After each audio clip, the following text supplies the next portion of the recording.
Hey everyone, I hope you can hear me just fine. You know me, I'm in my dungeon. I've been a sick motherfucker for a few days now. Wanted to do something a little bit different tonight. Kind of my way of doing something different because I couldn't do a live stream today. Can't sleep. I got Blade Charge in the house. I've got Immortal Grif, Doug Bishop, Blaze McCoy, Chris King, also known as Anarchy Gaming, Bad Jan. No, it is not going to be one of those. No, I tried doing the nap and fit bit. It just didn't work. What is the wall experience? Well, it's my way of getting to know you guys and you getting to know a little bit more about me. You ever had one of those days where you were sitting there and you were looking back on your past, and not at the bad things though? You know, it's easy to get caught up in all the bad shit you've done in the past and get all gloomy and depressed about it. Me, I look at that shit and for the most part I laugh at it. I don't know. Maybe it's a self-defeatist kind of deal with myself. Maybe I'm a sadist. I don't know. Jake Bagwell in the house. How's it going? You know, I wasn't sure how I was going to go about this tonight. So I'm just going to be cutting it straight. I was probably one of the littlest, scrawniest, biggest pricks you could ever run into as a child. Gonna be straight up. And probably this isn't a good way to get to know me for those that are new to the channel. But I gotta say, you know, I look back and I'm so happy my kids do not do the things that I have done to my parents, to victims of mine and my attitude. Oh, thank you very much, Blaze McCoy. Now, I probably would like that, but not by you, Grif. Not by you. Now, if the wife went and gave it a little twist, you know, there you go. But we're not going to go there. No, you know, you look back and you contemplate, what could I have done differently? And then you remember an incident and you start laughing about it. And I was doing that here. And I started making a logo of the wall experience. And it's like, you know what? Let's turn this into a segment. I'm going to do this once a week. My way of basically just sitting down, getting to know you guys and, you know, me a little bit. I've always been a fighter. You know, my parents will say that, well, my mother, she would probably tell you that right from little on. But I had a little twist to that. I loved fighting, but I hated hurting people. Right from young on. When I got older, I decided I started liking it, you know. But, you know, the stories, you hear the stories growing up, you know, how you could be sitting in a circle of kids, you know, little cousins, little friends, and all of a sudden you just jump up and BAM! You know, just punch them someone right in the mouth, you know. That was me. But then when the kids started crying, well, I started crying right along with them because I felt bad for what I did. You know, I knew the ass whooping was always around the corner. But, you know, it felt good, but it pained me at the same time.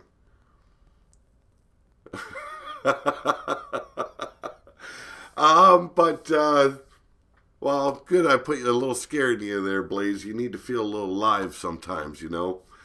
But you know, it's those kind of moments you look back on and you start giggling about it, and it's like, I wonder, you know, I wonder how many other people were like this growing up. You know, and as I got older, you know, you start going to school, and I've always hated school. I've always been a guy that could not sit there in class. I would do all my work, but once I was done my work, I wanted to get the fuck out of there. Because why sit in a classroom at a desk if you had absolutely nothing to do? Now, doctors back then said, oh, put that bastard on Ritalin, he'll settle down. He's got ADD, he's got ADHD. You know what? Fuck that. No. You keep this sumbitch busy, I'm gold. You know? That's all I beg the teachers to do. Give me something to do. Well, they didn't listen. I was a bully in school, and as I got older, I realized how much of a piece of shit I really was. No, don't look at it that way, man. Look at it as a learning experience. So, I had it in my head, if I couldn't get any work done, like if they didn't have anything else for me to do, then I was going to make the teacher's life a living hell until they gave me something to do. Now back then, and this is Manitoba, Canada, they still believed in corporal punishment. And the principal had a leather strap, about that long. And then you're looking at about that thick, you know, about half an inch thick. And I received the strap many, many times throughout my life, either by my father, my mother, but especially the principal. And a foul-mouthed little motherfucker like me,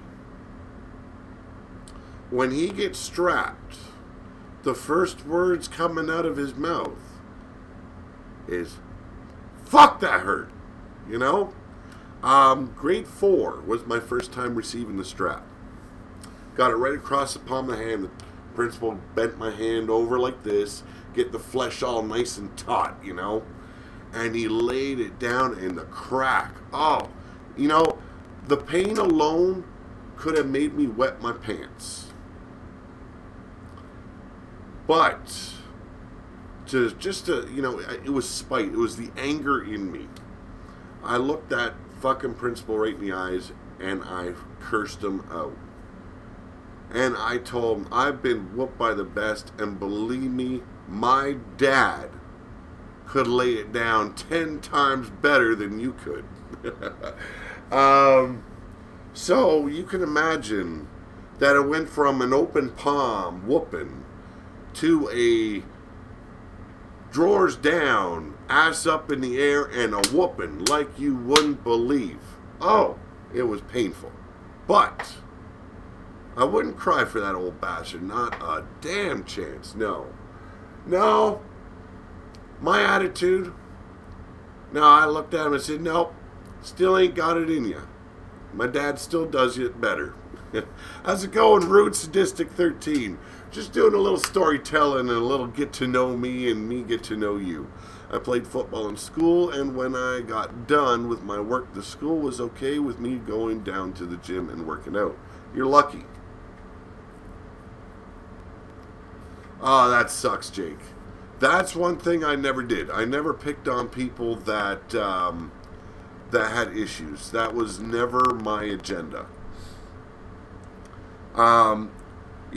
My thing, I could see the biggest dude in the school, and if he even batted an eye and looked wrong at a guy that had issues, I was all up in his face and beating him down to the ground. That was my attitude. I did not respect bullies.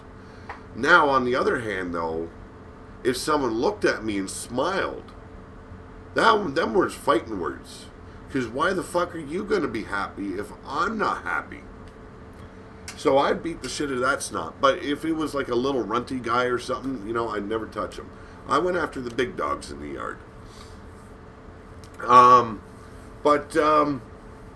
You know, those my fondest memories were the hardest times of my life, and it's weird to say. It is weird to say. You know, I have had a very rough life, but from those rough times came great moments and moments of pure satisfaction. My fondest memory, I was in grade 8, and we had this teacher, and she had a heart black as coal. Oh, I hated this bitch. You dated a guy one time who was named Jim. I can bet. Yes, you had to dump him. Too many open memberships. I probably agree. Getting back to this, I say she had a heart black as coal because her name matched it, Mrs. Black. And this bitch, the first time she seen me, and I have a storied past by grade 8. And I'll get into that in a little bit. But this bitch, the first time she met me, she looked me straight in the eye and she goes, "You are nothing but trouble and I'm gonna break you." I have been told that by the best. My father was the one that said it. He whooped me once. He whooped me so hard. And he goes, "By the time I'm done with you, I'm going to break you. You ain't going to be sitting down for at least a week." Well, that shit right there was fighting words for me. I had to prove people differently. So after that ass whooping, I sat down on a chair and I looked him dead in the eye and I didn't say a fucking word. I just gritted my teeth and I grinned. You know? But this woman, she said that to me. First time meeting her. And we had a bad past because it wasn't exactly the first time she met me. It was the first time in grade 8 she met me. She was my grade 6 public school teacher. And we had a back and forth relationship. It was nothing but hatred between us. I think it was like mid-school year. There was a school trip, our class trip. I couldn't go on it. My grades were shit because I just didn't want to be at school. So she was in the school, but she was, you know, off in a different area. Well, I took the opportunity. I seen her purse sitting on her chair by her desk. And no, don't go there. I wasn't a thieving prick. No, I opened up her purse. I dropped my hang dang out. And I filled her purse up with a good old hefty dose of urine. So, as I'm zipping up, Mrs. Black walks into the door of the classroom. And you can imagine the look on her face as there's pee trickling out the bottom of her purse. Yes, I was that kind of guy. You know, it might sound bad to you guys, but you would have had to have known this bitch. Crag face, you know, just full of crags and just a mean attitude. How's it going, She-Hulk chick? You know, and the reason why I did it was because she was the one that told me that I wasn't going on the class trip. And it's like, you know what? It's fine. It's fine. We'll get my revenge. Well, for the rest of the school year, I would come into the school. I would get grabbed by the principal. "How's it going, Matt Ingram?" And I would get walked down to a storage unit that had enough room for 2 shelves and a desk right between those shelves. They literally locked me in this room and gave me my work to do. And every couple hours, they would come and, you know, it's like, take me to the bathroom. I had an escort to the bathroom. And then I was escorted back to this storage unit, you know? And all because of this one incident. I didn't think it was such a big deal at the time. You know, it's a, I wouldn't say it's a hardcore kind of deal. But, you know, the bitch towed up. And I stepped up as well, and I won. I pulled my mother-in-law's dress off the wash hanger one time, pissed all over it, hung it up backward, and she wore the shit to work the next day. Ooh. How's it going, Epic Gamer? Now, you know, the whole Ritalin thing was a disaster as well. I don't know why doctors push this on parents regardless. You know, we all know, you know, mothers love to fucking eat that shit up because it was like cheap cocaine for them. You know, my dad one day, he looked at me, he goes, I can't take you anymore. You're my son. I don't even want to be around you. So he grabbed those pills, he threw them down the toilet, and, you know, I was back to my normal way. How's it going, Kevin Owens? But, you know, I was like that on the wrestling team as well. I was like that on the football team. If I had an issue with someone, it was getting dealt with one way or another. And if it was on the football team, well, team practice, it was open game. Because on game day, you don't want to go and take out one of your own guys because you want to win. Well, imagine an entire team that hated each other's guts. That was our team. Yes, the East Elgin Eagles. You look at a training day and you're picking out the guys who are going to be your victims of the day. And that was our team. So if we had any issues with a teammate during the day, well, it was a simple thing. So you line them up. And I was quarterback for 2 years in a row. I was a pretty good one, too. Line up the guy, your victim. And it didn't matter if he was on your side for practice or the opposing side. Oh, no. No, no, no.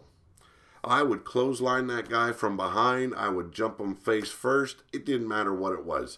I was hurting somebody that done me wrong. And by the end of a team practice, it was usually an all-out brawl. You know, that's the kind of team we had. But on game day, we seemed to be able to hold it together. It was enjoyable. It was. Now, the whole wrestling part of my life. Oh, I loved it. Now, Dave... Dave was our test dummy. We'll put it that way. The test dummy. And it was so easy to manipulate him because he always wanted to be around his older brothers. Well, you can imagine. Yeah, I was a shitty teammate. Everyone on that team was a shitty teammate. You can guarantee that. But Dave was a victim of our overzealous and an abundant need to practice wrestling. So we didn't even need to watch wrestling for this to go down. No. We just look at him. Hey, Dave, we seen this wrestling move. We got to try it out. You want to help us out? And he'd be like, "Oh yeah, I want to be with it." So we would test the sharpshooter out, and we would lock it in to the point where this kid was screaming in agony. The figure 4 leg lock, and we tell him, "Oh, we're gonna teach you how to reverse it today." Oh no, hell's no! How's it going, Wild Eyed Yeti and Bad TNA 78? We've had this kid We've had this kid screaming in agony, and you know what? The first thing we ever thought, don't want Dad to hear. Cover his mouth, you know? The worst thing that ever happened, and I still feel kind of sick inside about it, but I giggle about it every time I relive it. Went to tombstone him. And I had a water bed frame with a regular mattress inside of it. It had a queen size bed mattress. And I went to tombstone him. And poor Dave's head just happened to find the edge of the waterbed. The crack of his head on that wood, man, it was disgusting sounding. And as soon as I seen his mouth go wide open to scream, the hand was down across his mouth. And the only thing in my head is, oh my God, if Dad hears him scream, I am so fucking dead. Oh, I know you do. But, you know, this was the day in the life of, you know, Dave wanting to be around his older brothers. Now, my older brother, though, he was a violent, vindictive cunt. But I loved it, regardless, you know. He could throw me through fucking walls. The worst incident I ever had, he threw me through the wall and I caught the fucking, the beam. Played football in high school, but my coach knew I had a learning disability. So he made it easy on me and told me just to kill the guy with the ball. Hey, that's the simplest way to do it. Oh yes, the tombstones can be brutal. Hey, Ross Mackey, how's it going? So, let me take a drink here. So I ended up catching one of the beams, 2x4. And I climbed out of that wall. And I looked him dead in the eyes and said, boy, you are getting yours real damn soon. And he proceeded to pummel the fuck out of me. He was a naturally fit looking guy. He didn't have to work out for a physique. I hated that about him. But the very next day, his girlfriend's down. And I knew how to get him. So I walked up behind her. I cupped her ass. And I took a good feel of it. I'm 16 at the time. I knew better. But fuck it, you know. So, my brother turns around after she squealed, and he comes to kick the crap out of me. He's charging in at me. I stepped aside, and I helped him right through the fucking wall. And this boy didn't just go through the first wall. No, he went through the second wall right behind it. You know, you guys might think sounds like a very abusive family, and it probably was a very dysfunctional one. But it was good times, you know. You can laugh about that kind of shit. Well, at least I can. He don't laugh about that kind of shit. No. Me and my brother Ben, you know, we're like two peas in a pod. We got the dirtiest minds you can probably think of. We got the smartest mouths on the block. You know, we've always got to come back for something. But Dave, he's gotten his shots in at me, you know. The last good shot he got on me, I got 3 cracks in the gonads with a broomstick. So he got his dues back. And, you know, so it's the kind of deal that our family had. But, you know, it was, in my books, it was good times, you know. You can look at any kind of incident and get upset about it. With me, though, I look at those times and I can, you know, I can sit there and laugh. Not too many people can do that. What is the worst thing you guys did? Hey, JD King IGN, how's it going? What's the worst thing you guys did as a teenager to a sibling? Or if you don't have a sibling, to a best friend? Because I've had friends where we could have knockdown, drag-out brawls, and the very next day, we were sitting there and laughing about it and having a good time, smoking pot or drinking booze. It didn't matter what it was. A good beat down, but we always hung out afterwards and had a great time. What was the worst thing you guys did to a friend or a sibling?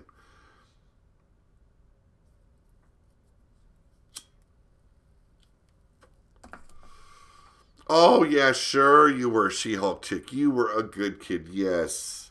Yeah, you never did no wrong.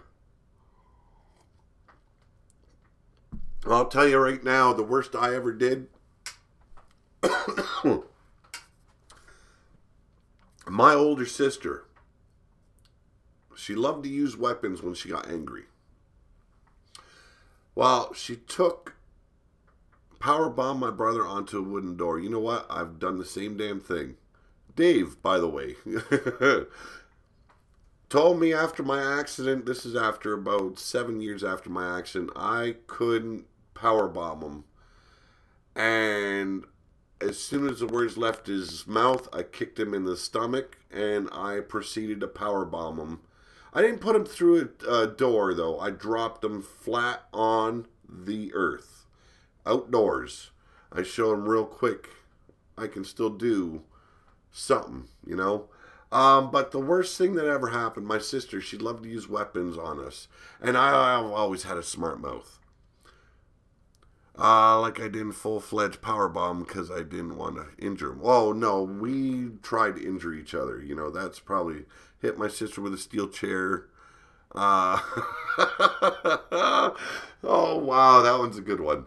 I wish I would have thought about that one. No, I was a mean little spirited bastard. I was probably 12 years old. My sister cracked me over the head with this fucking steel pot. And she walloped me a good one. She had me probably knocked out on my feet because my brother said I was just standing there and staring. I didn't move. I was just wavering back and forth, back and forth. And I snapped and I started laughing at her.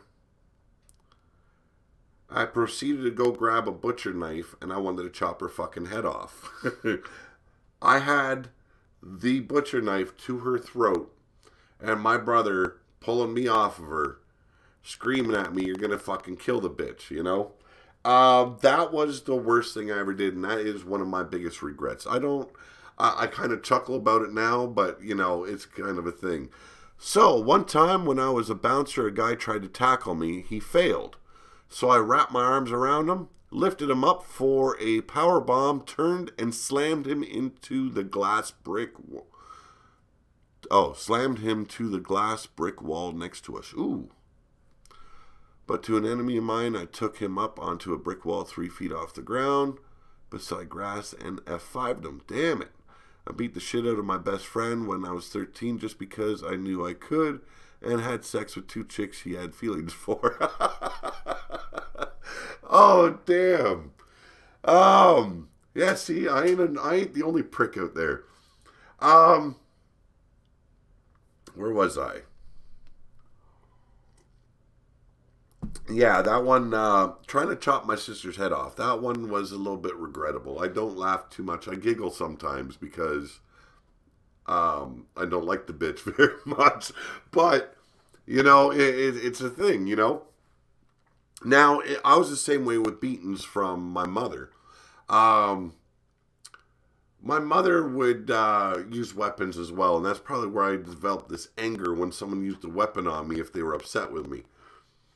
The one time my older brother stole a transport truck driver's keys from him. Well, he decided to tell my mother it was me that had done it. So she takes this, I don't know if you guys would know what I'm talking about. It's a rubber mallet used for body work.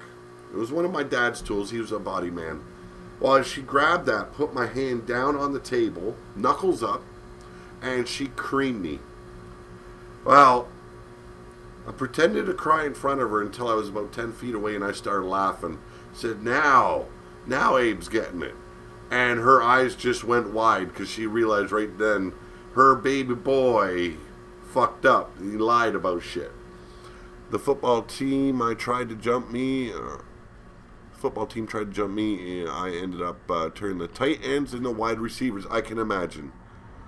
I didn't know he had feelings for the first chick. Well, my older sister used to lay around in the yard going into bikini like a little hoe. And I learned from Jerry Lawler how to make a fireball, and I threw it. Holy fuck, man. Damn. The most I have stole is chewing gum. Mackie, you didn't answer me question. I'm an angel. I've never done anything bad. Sure, Amadeus. Yes, the second chick happened because he called me a piece of shit after the first one.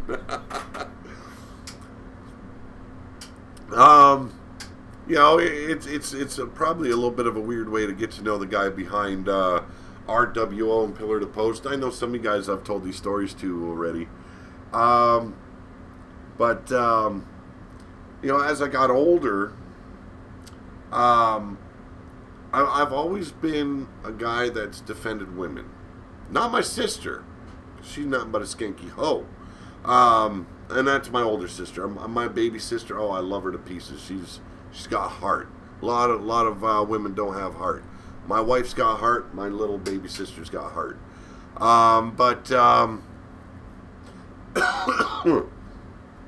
As I got older, one of my buddies, longtime friend from Manitoba, he comes down to Ontario where I'm living, takes me up to this city about 2 hours from where I lived. Going to go out, drink, have some fun. And when we get out there, we get out of the car, and right in front of the bar we're going to go to, there's this big 250-pound hulking guy laying into his old lady. I mean laying into her. Fucking just backhanding her. This was after my accident already. I was in using the cane. I walked right up behind him. I took my cane, and it's the kind of cane that you can separate into pieces. It's got a bungee cord holding it together. Well, I cracked him right across the back of the neck. The bungee cord rips. My cane goes flying to pieces.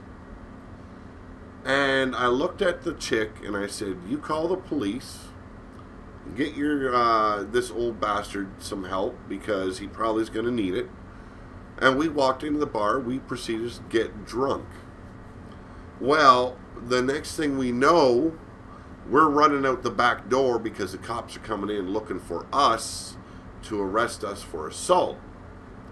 And it's like, it ain't happening. I've been in jail. I ain't going back. And so I boogied my ass around out the back door. We jumped my buddy's car out the front, and we were gone. It's kind of shit that I've always been like when I see some woman in trouble. But it's always like, okay, you go and help them out because they're getting beat by their old man. And then you got the balls to call the cops and tell us, or tell them, that we attacked your boyfriend? Not going to happen. Now, as a bouncer, yes, I've done my time as a bouncer. We had this little guy in there, and they like to call him Trigger.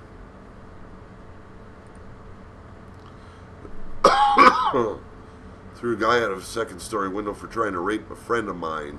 He landed in rose bushes. Well, there you go. That is a little bit of justice right there. As a bouncer, because I'm going off of this from Grif. My biggest night, we had this little bastard in there, and everyone called him Trigger. He's supposed to be in the MMA and all this bullshit. I'm 250 pounds at the time. And there's this little scrawny bastard walking up behind women, kicking them in the ass. Now, as a bouncer, you're not sure if it's a friend messing around with another friend. So you're watching. And one of the other bouncers came up to me and he goes, "You going to do something about that?" And I said, "Not until I have one of these women complain to me. If they're not going to complain to me, then maybe it's a friend and they're just messing around." Well, I get two women come up to me and they They bitch about this guy. And it's like, it's about time someone came up and told me. So I'll go and talk to him. We'll go from there. So I walk up to this runty little bastard. And I make it very clear. You keep your feet down on the ground when you're in my bar. And if I see you lifted up to another woman's ass or even any man's ass, I will drag your ass out to the parking lot and I'll show you what an ass kicking is all about. Well, no more than about 2 minutes later, he goes and just boots this chick right in the ass. Her heels literally lifted up off the fucking floor. I had this fucker up against the steel door. The entrance door was a big steel door. Had him up against there so fast. Had it, my forearm right up against his chest. Trapped his arms up against him.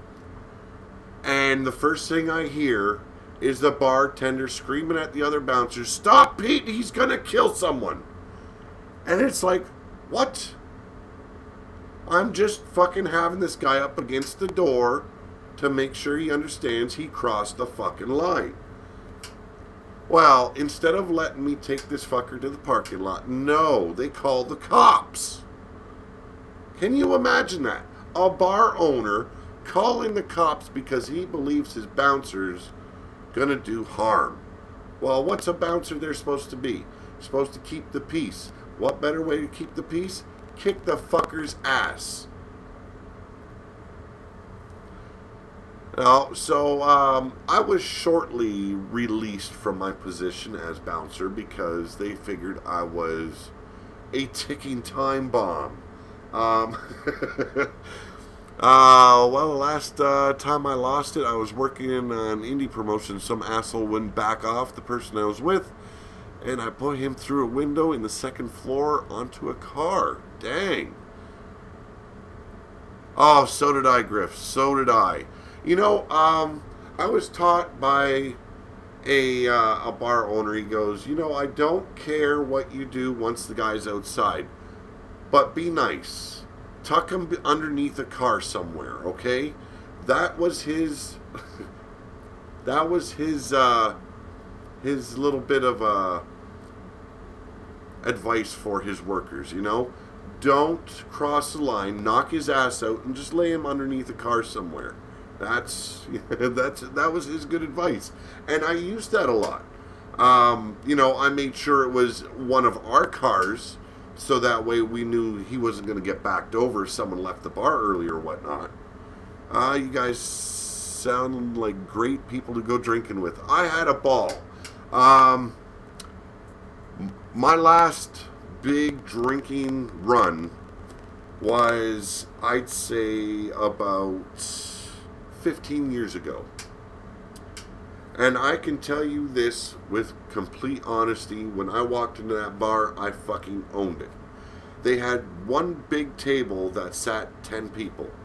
It did not matter if I was by myself or with others. When I walked into that bar, that table was mine.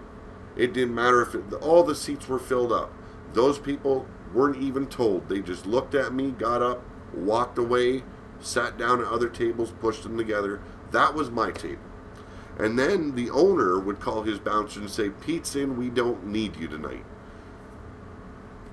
That's kind of drinking guy I was with, or I was when I was with people. I didn't take shit from nobody, but I had a good time. Now, if there was a good band playing and the people got a little bit rowdy, I'd get up, I'd take the mic out of the singer's hands, and I'd tell everybody, shut the fuck up and enjoy the fucking tunes. Just the way I was. My rules about bouncing were very clear cut. I will not be violent unless you make me, and even then, I will try to be not violent while still removing you. If you try to hurt a woman or use a weapon, you're fucked. I was very much the same way. I didn't get violent until it was absolutely necessary to be violent. Being spit in the face as a bouncer. I bitch slapped a guy so hard he fucking hit the fire door and crumbled to the floor. And then I dragged the bar was up on the second story. up on the second story of a building. I dragged him by the collar of the shirt down the fucking stairs and left him on the sidewalk. That's what I did.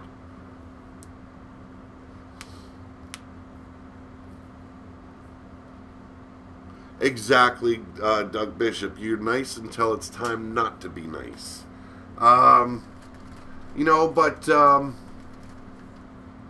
as I got older, I met my wife, settled down, and then the kids came. And you know, things got to change when you got the kids. And now all my kids are 16. Well, my oldest is going on 17 in April. And then I've got a 15-year-old girl, 14-year-old girl. And but the one rule I was taught by the guy who brought me in, once a fight happens, now it's in the air. You need to set an example or you'll be working hard all night. Exactly. You squash a fight real damn quick, and you do it in a very, very convincing manner to let everybody know the fight's done, or you fuck with me. Now I'm looking at my kids, and I'm a pretty lenient kind of dad. I let a lot of things slide, but there's little things that irk me. And you know, when you start a family, it's kind of like starting your own ecosystem in a way. And then when you introduce new people or new I'm going to call them organisms for a reason. Say, you know, the boyfriends start coming in, the girlfriends start coming in, and then you have a best friend of your son move in with you. Well, that ecosystem drastically changes. And you have so much more excuses floating around the house than you did before. And my son's best friend is a ton of excuses. Oh my Lord. I look at him, and I'm going to use an example as I did today. He started doing his laundry. He's 16 years old. He's the same age as my son. And he goes upstairs. He gets high. Has his friend over. Forgets about it. So my wife does his laundry for him. So when he comes down, I looked at him and I said, excuse me, but why is my wife doing your laundry for you? And he's like, oh, well, Pete, you see him. It's like, no. You got no excuses. Okay? Well, Pete, listen. It's like, no, I don't listen. Okay? When you give me an honest answer, that's when you can do the talking. But now I'm going to tell you, go and empty that dryer, and you goddamn well take care of your clothes for yourself. Well, this kid, you know, he's a great kid. He is. He's a great kid. But he likes to test. You know, he is that kind of kid that will test. And he's come a long way since he's moved in with us. So I got a lot of heart for him. Oh yes, the talker. Nah, never a threat. No, it's the silent guy standing behind him. That's the one you got to keep your eye open for. That's my experience anyway. No, bouncing was pretty cool. I just hated it because I was supposed to bounce from 9 o'clock till 2, 3 in the morning. And I ended up at the bar till 7 in the morning because the boss wanted to get drunk. The other bouncers wanted to get drunk. So I had to drive their sorry asses home.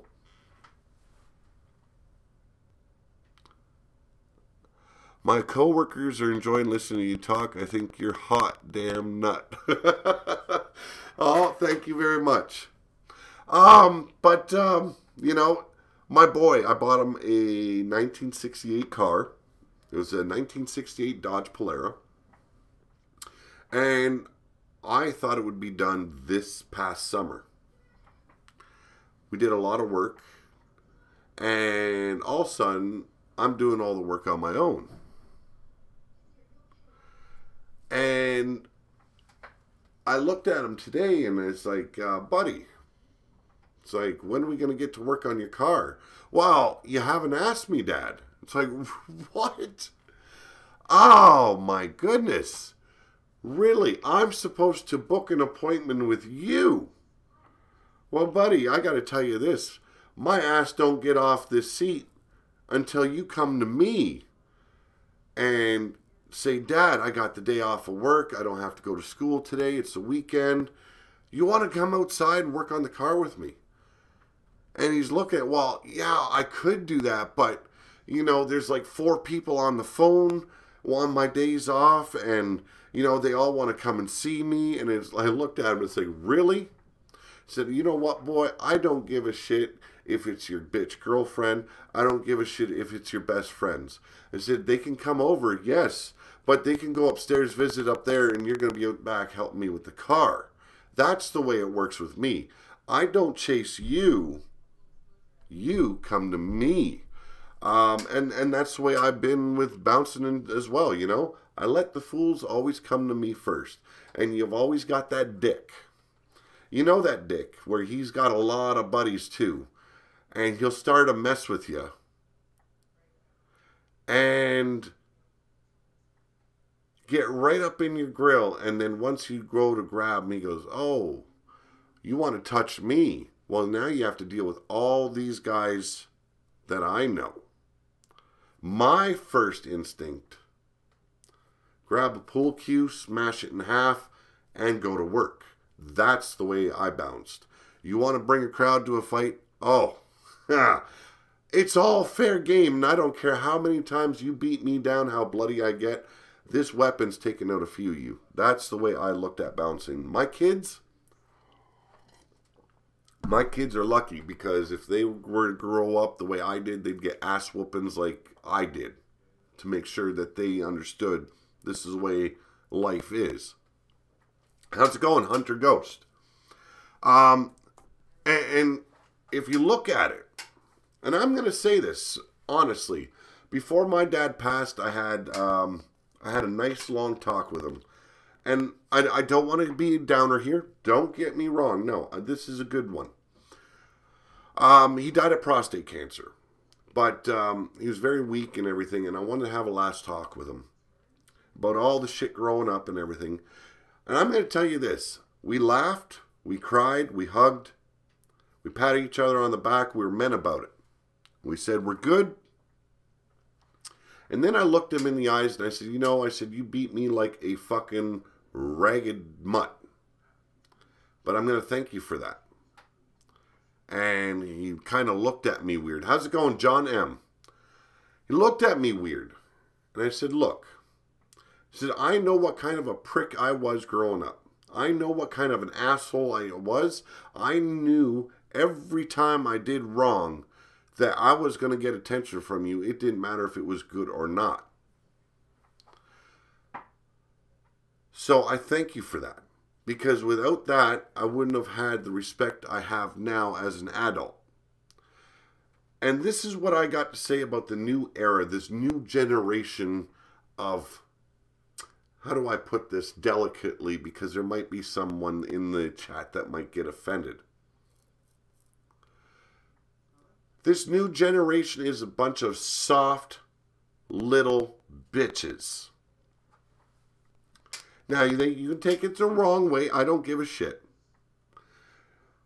But back in the day, I'm only 40 years old, okay? Our asses got whooped when we stepped out of line. Now, yeah, there was some parents that were abusive about it. You know, love them, but my parents were one of them. You know, they took the beatings too far. But when we went out on our own, we knew how to handle ourselves. We knew what hard work was all about. We knew what hard work entailed.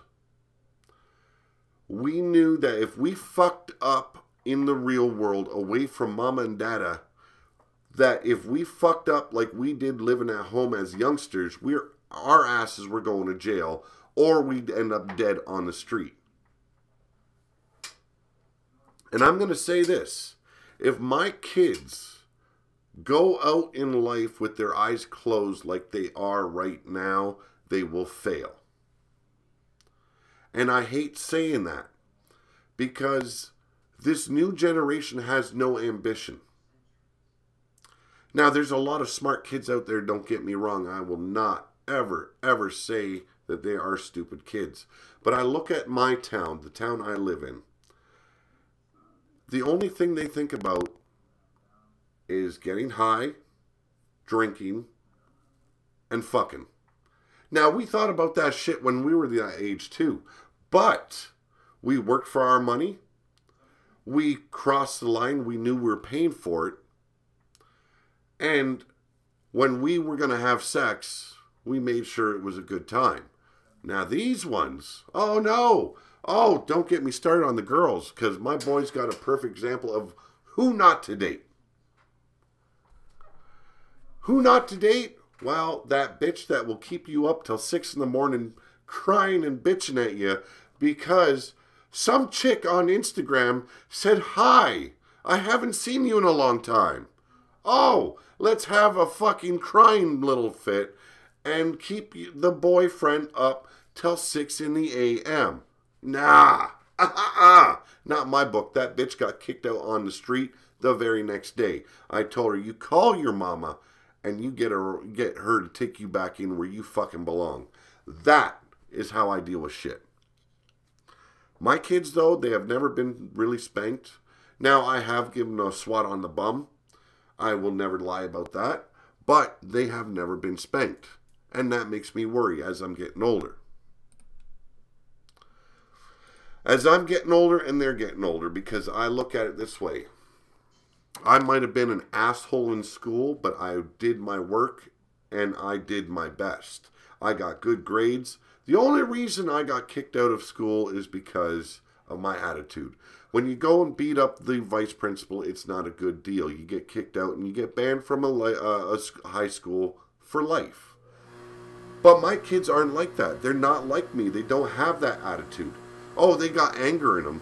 They don't know why they got anger in them, because what have they done in this life to have anger?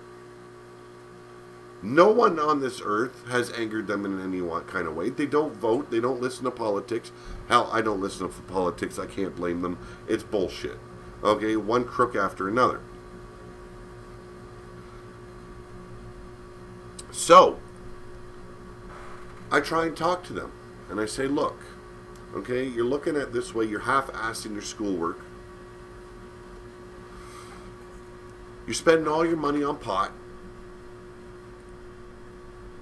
You want to come in my house. You want to bring your friends over. You want to let me allow you to have booze in the house. But you're half-assing life. So where is this going to lead to you once you're out of high school? Are you going to even want to go to college? Are you going to want to do this? What are you going to do that in your life? You know, you got to start thinking about the future. Oh, Dad, though, you know, there's plenty of time. Got lots of time. Aha! You know what? I was working the fields before I was 10 years old. I busted my ass off from 5 in the morning till sometimes 9 at night. All day. I didn't get a dime from that. That went into my parents' pocket. And if I was lucky, I got one toy out of the deal after that season was over. And, you know, it was squandered. And I look at my kids and I say, okay, my boy, you know what? I give him credit. He works hard. He's got a job. He works at Burger King. It's not a hard job. But I'm trying to make him understand the importance of the almighty dollar. And this kid hates change. He will let people take it on him. He will throw it on the floor. He will throw money away. And it's like, what are you doing? What are you doing? Wow, I hate change. It's useless. It's like, when did change become useless? When did change become useless? To me, if I find a nickel on the floor, a nickel on the sidewalk, man, I've had a good day. I have profit. But him, it took, I'd say, a good year convincing him. If you hate the change so bad, you go out and you get one of these big water jugs and one of those old carboys, and you go and throw your change in there and save it up, and when you got enough, you bring it in and you get money for it, you know, you get actual bills for it. Then it isn't just coins anymore. You know, this is the fucking generation that we have going forward, and we're supposed to have faith in them that they're going to find their way. Oh, it's scary. So now I know the shit's in the air, so I loudly tell them the kids gotta go and never come back. The rest have a choice. They can chill the fuck out and watch the show. Or I can kick the living fuck out of each of them. But hey, at least let's do it one at a time and then shake my hips. Now I had an incident. I almost made my daughter's boyfriend shit himself.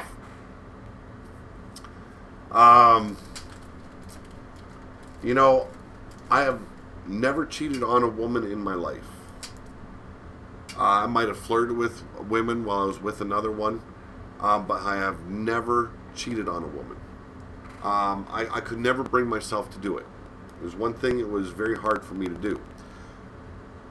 Well, my oldest daughter's boyfriend decides to cheat on her. But I had to be the one to find out. 3 girls show up at my door. They tell me the story about him. And I had him over for Christmas dinner the day before. And he's sitting upstairs in my son's room, hanging out with all of his, you know, all the buddies and everything. So I called him down. I straight out asked him, "What did you do the night before?" And he saying, "Oh, nothing." I had him by the throat so fast, I punched the wall right beside his head. And I told him, I said, "You got a choice." I said, "You can get the fuck out of my house right now. Or you can stay and I will cripple your ass." The boy got the fuck out really quick. I've never seen someone run upstairs, grab their shit, and get the fuck out of a house so fucking fast in my life. Now, this wasn't the first time this happened to my daughter. Her next boyfriend did the same fucking thing. And this time I did not hold back. Now, I got some pretty meaty hands. And I had him out by my son's Polera. And I'm questioning him. And he looked in my face with a smile. And while I was asking him these questions, and as soon as I seen that smile, I bitch slapped his ass so fucking hard, he sagged down to the fucking floor, or ground.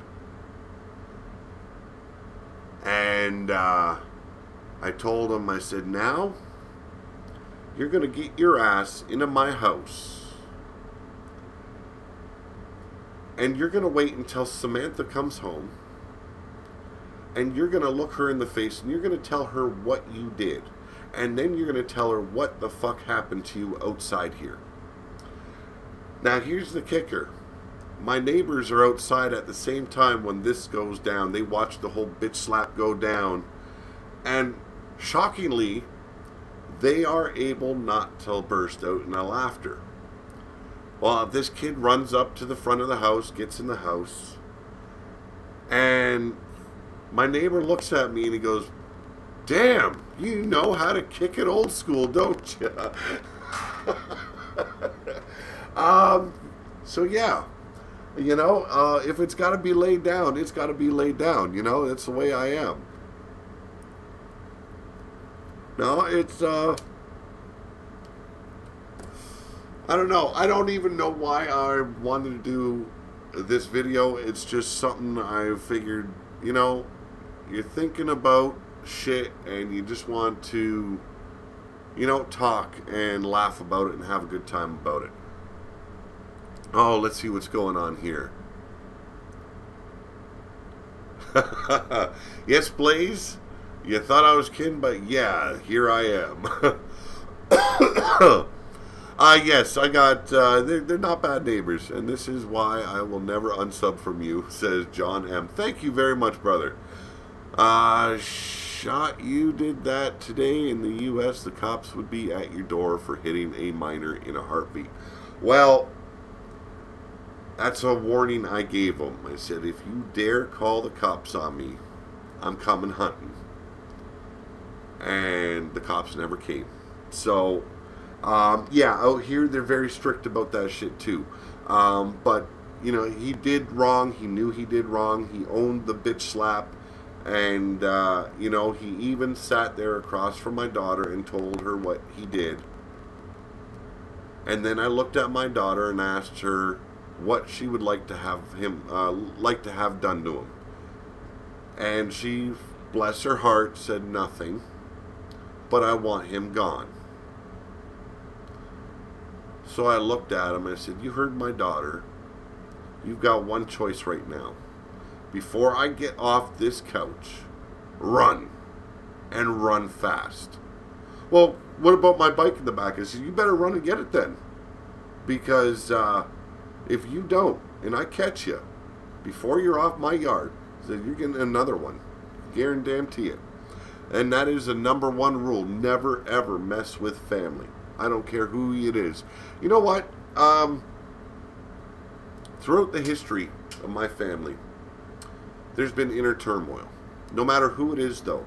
I don't give a shit if it's my whacked out sister. I don't give a shit if it's my fucked up brother. Or my brother Ben, my sister Nancy, my brother Dave. Any one of them ever needed my help, bam, I'm there. You know, and that's the kind of person I am when it comes to family.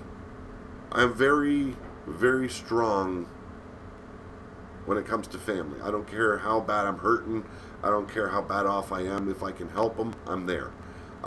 You know, and I'll always be like that, no matter how it gets. I'm the same way with my wife's family. Besides a couple of them. You know, the other couple of them, they can just, you know, go away. But, you know, for the majority of her family, I'm right there, you know. It's just like that with me. But, you know, it's about having, you know, having trust in them. And I know I can't trust all my family, but, you know, I'm there. They know I've got their back if they ever need it.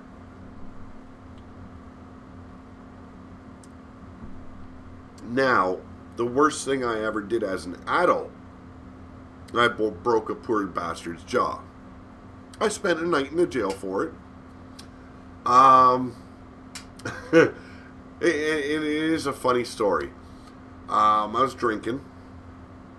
With the friends I was with, totally wasted. I think we're in a Catholic church and pizza in the confessional right now. No, it's, you know, I want people to laugh at the shit that I laugh about, you know. If I can give you guys a good time, I'm going to give you a good time, no matter how it is. If it's wrestling with 2K18 or if it's just simply sitting here shooting the shit. And you know what? I might open up my Skype for you guys too. You guys want to call in and you're on my Skype friend list? Fuck, man, dial me up and I'll fucking let you on air as well. The worst thing I ever did, I broke this poor bastard's jaw, and he was probably about 150 pounds soaking wet. And I'm with friends. One of the girls got really, really wasted. She started throwing up and doing all that shit at the bar. You don't want that going down at the bar. So I take her home. And right across the street from where she lives is a little market there. I needed some cigarettes, so I went and got some smokes. I come out. There's this scrawny toothpick little fucking runty bastard. Oh, what are you doing with my girlfriend? You know, are you fucking around with my woman? And it's like, who the fuck are you and who the hell are you talking about? I know you did it. I know you're the man. And it's like, okay, man, you know what? First of all, you are really drunk. You don't have a fucking clue what the hell you're talking about. The little bastard takes a swing at me. And I'm sorry, but it was so slow. It was so, those drunk, wild swings, Well, I simply went like this. And after the swing passed me, I cracked him one. I knew, by experience as a bouncer, you put a guy down quick, you don't have to worry about it. Well, I cracked him right on the jaw. He dropped, hit the tarmac. And that sickening thud when someone's head bounces off the tarmac, Oh, it was disgusting. I backed off right there. I put myself up against the car and I looked in the window of the market and I seen the store clerk on the phone with the cops already. And I was like, fuck me. Okay, I'm going back to jail. Well, I get dragged in to the drunk tank. I had to stay there for the night. This guy's rushed to the hospital.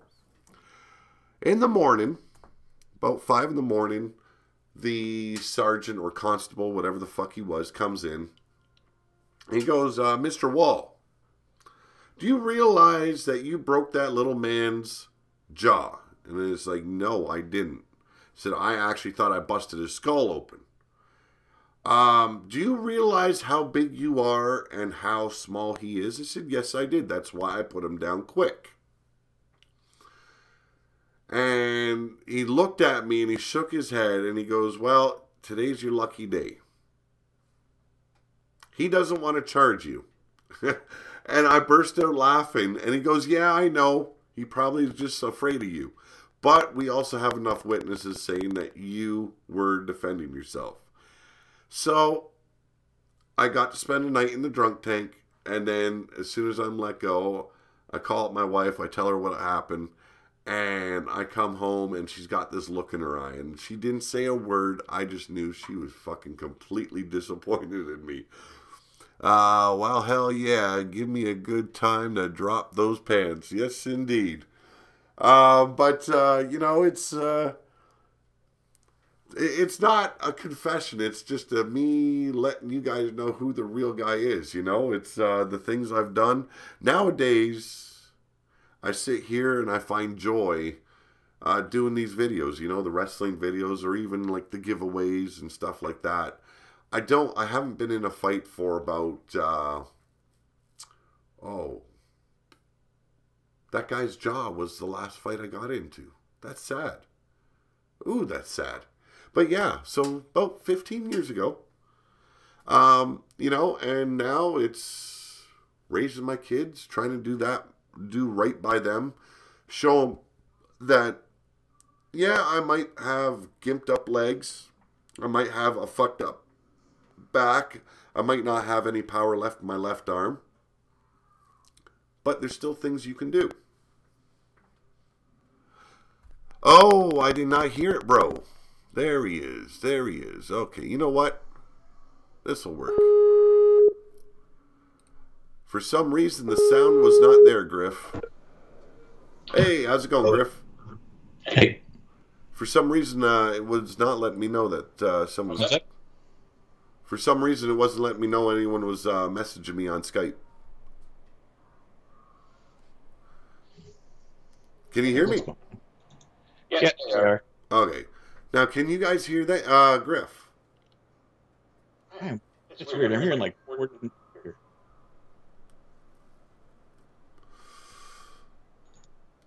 Oh, man, this... So, how you doing? Pretty well. Yeah, he's just been chilling tonight, man. Oh, me, I took some Tylenol because of the flu earlier, and I figured it'd help me go to sleep too, Did not work. Yeah. Did not work. Yeah, I got to tell you, you sound a hell of a lot better than you did earlier today. Yeah, it seemed to help break the fever a little bit, and, I've got the sweats going right now and everything, but I do feel a lot better than I did earlier. Yeah, the chat's saying I was echoing. I muted the stream, so that should stop. Yeah. Well, I will move the other microphone I have here, too, just in case that's causing it to echo as well. I snuck into a bank vault. My story trumps yours. The worst thing in life I did, and I will regret this for After you, I've got to go to rest of my life. I apologize to the woman and everything. I robbed a store when I was 15 years old. That is the worst thing I've ever done in my life. And that is why I went to jail. Robbed a store. Stole, I think it was over $1,000. And cigarettes and everything like that. Stupid kid thing to do. I got charged as an adult. Went and did some time. And I learned my lesson. That is the worst. And I told myself I was never going back. And been a pretty big good boy after that. You trump me then, because all of my bad things are just when I've let my temper win. Actually, the funny part is both of them are from one bouncing, actually. But I had one night I was in a bar, I was in a club that I was bouncing in, and a guy basically grabbed, and they had this bar I worked in had these like really heavy duty glass mugs, the old ones. Yeah. And he grabs it and he pulls it back, and it's clear he's about to hit his girlfriend with it. Like there's no doubt that that's what's about to happen. Yeah. But what he didn't seem to realize is that I was like a foot away. So as soon as he did it, I basically just brought my arm up underneath his arm, grabbed by the back of the head so he couldn't finish the swing. And when he started to swing, he gave me all the momentum in the world to bounce his face off the bar. That's not the mean part. The mean part is after that, I was so livid that he was going to do what he was about to do. And he was a big dude. Like, he was my size. I'm 6'3", now 300, then probably about 280. And so was he. Yeah. Like, and this woman was maybe 5'5", if that. Like, he was going to destroy her. So I pull up, put him in a lock, pull him outside, take him out the back entrance. And in this club, if you ordered draft beer, you got one of these mugs. But if you ordered a bottle, they poured it into a cup and gave it to you and kept the bottle, because they didn't want anyone having glass bottles. Because that makes any fucking logical sense. You're going to hand someone this fucking mace, but you're not going to let them have a bottle? Okay. And so we have a dumpster back that's literally nothing but beer bottles. And I walk him out back, kneed him in the gut, picked him up, and threw him in the dumpster, and then closed the lid. Yeah, that was probably not nice. No. The most interesting thing that happened to me in jail, I've always hated arm wrestling. And at this time, I was really hardcore into exercising. I was a fitness freak at the time. And I got this guy come up to me, and he did this with everyone every fucking day, and it was so fucking annoying. Begged to arm wrestle this person. And then if they told him no, he'd call them chicken shits. Well, there's always one word that works really good out here. I don't know how it is out in the States. But if you call someone a goof, them are fighting words. And I looked this guy in the eye and I told him, I said, excuse me, but for one, I don't arm wrestle. I said, you want to show how tough you are? You do that by a fight. And if you can keep on getting your ass up every time you get knocked down, I said, that shows how tough you are. Or if you get your ass kicked and you can get up and you tell that guy that you respect him afterwards, I said, that's tough. I said, you challenging someone to an arm wrestling match every fucking day and then call him a chicken shit, I said, you know what? You're a fucking goof. Well, instead of getting mad at me and wanting to fight right away, he runs over to his cellmate and he cries to him about it. So I've got this big ass Indian guy, or Native American, sorry. Got to be politically correct these days. This big son of a bitch comes up to me and he gets in my face and he's screaming and yelling at me and challenged me to a fight. And I said, whoa, whoa, whoa, whoa, whoa, whoa, just wait a minute right there. Said, did I call you a goof? Well, no. Then why the fuck are you so upset and why are you in my face? Well, you called my celly a goof. Said, then why isn't his bitch ass in front of me doing something about it? Why are you here? And he looked at me, and what I didn't realize is the guys that I'm in the gym with every fucking day, they're right behind me standing up. I'm sitting on one of the tables that we've got to eat on. I'm sitting there just looking at the guy standing above me screaming. And I've got 3 guys behind me, muscle-bound freaks, looking at this guy. And all of a sudden he just backs up and is like, holy crap. I guess my words are good enough. You know, and I go to get up and I go to myself. And I bump right into the 3 guys behind me. It's like, oh, no wonder he fucking backed off. God damn it, you know. I was looking for a fight, you know. I figured, okay, if his cellmate's bitch ass isn't gonna fight, well, I guess I've got this one. No, that was put an end to real damn quick.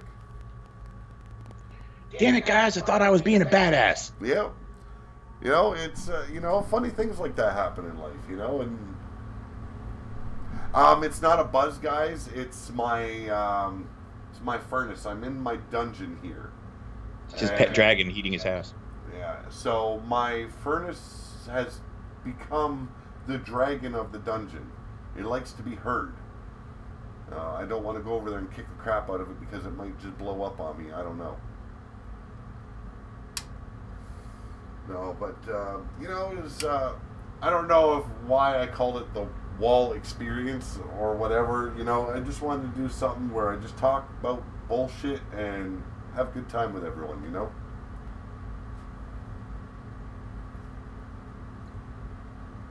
No one else is gonna call in? Just gonna be little old me talking, shooting shit with Pete? I know some of y'all got Skype. Let's see, who else is here?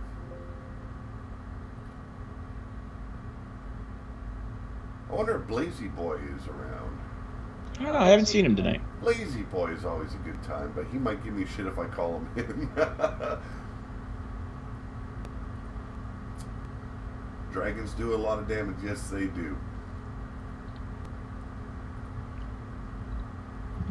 Glad it's all cleared up. Oh, blah, blah, blah. That's bullshit.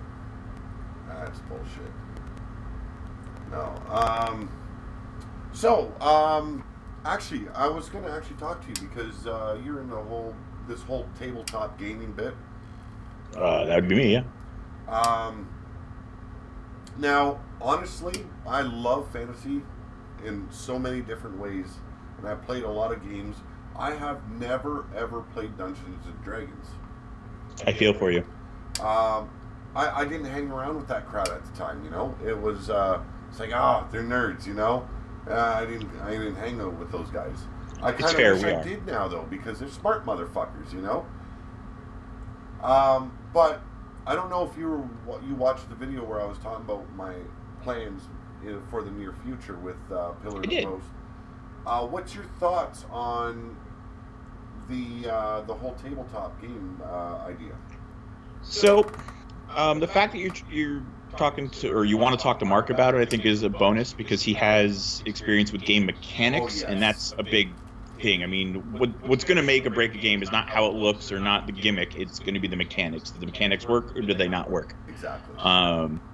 You know, the rest of it at that point becomes flavor.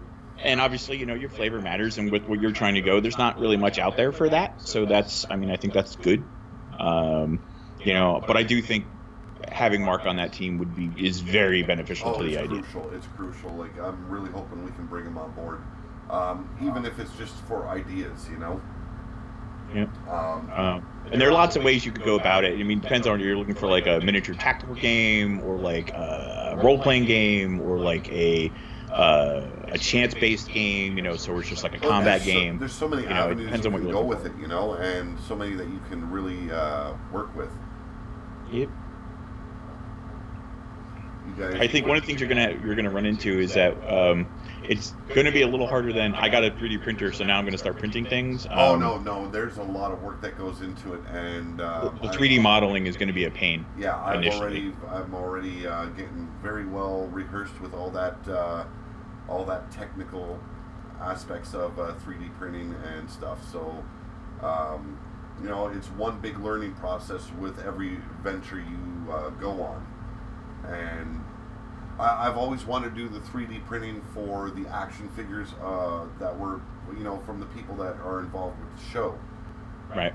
And then me and Blaze got talking the one night, and he brought up tabletop games. It's never been done before, as far as we know, with a wrestling tabletop game. Either, you know, role play or, you know, strategy based, kind of like, you know, Dungeons and Dragons or Warhammer, or even possibly something like what we're doing with RWO right now with the districts, and maybe even turn it into kind of like a Risk type game as well, you know? Mm-hmm. So, you know, those were the kind of thoughts I was having, and he was having, and it's like, you know what, let's throw the spaghetti at the wall, see if it sticks, people are interested, you know, and then we'll move forward from there. Obviously, Blade Charge just a minute ago said, "Can't Skype, fam is sleeping," and all I read initially was, "Can't sleep, clowns will eat me." Yeah, tabletop game can suck and will suck if the mechanics are crap. Indeed, it will be. You know, if that's one thing we want to do, we want to do our research and find the right angle, the right kind of hook for the game, make it as enjoyable as possible. And that's why we want to bring a guy like Mark from Bombpop Overdrive involved, because he has the mechanics, he has the knowledge with these games to really help us move forward with it. And yeah, he's made quite a few. Yes, he has, and he is awesome at it. You know, like, if anyone has seen his work, you'll get blown away. No, so it's no, it was very interesting to see how many people that were in the chat that night that were so interested in those kind of ideas. You know, the statuettes of the wrestlers, you know, that that is the first project I want to do is, you know, with the 3D printers, build like 8-inch scale models of their wrestling character and get to a close enough likeness that they see on their shows. And I've already done a lot of research into that already to see what kind of programs I'm going to be using and stuff like that. And thankfully, I've been getting involved with a lot of graphic design already and the wireframe work and all that. So that's going to help in a big way. Cool. Yeah. So that's my plans moving forward, is starting there and then branching off into like the gameplay, tabletop games and stuff like that.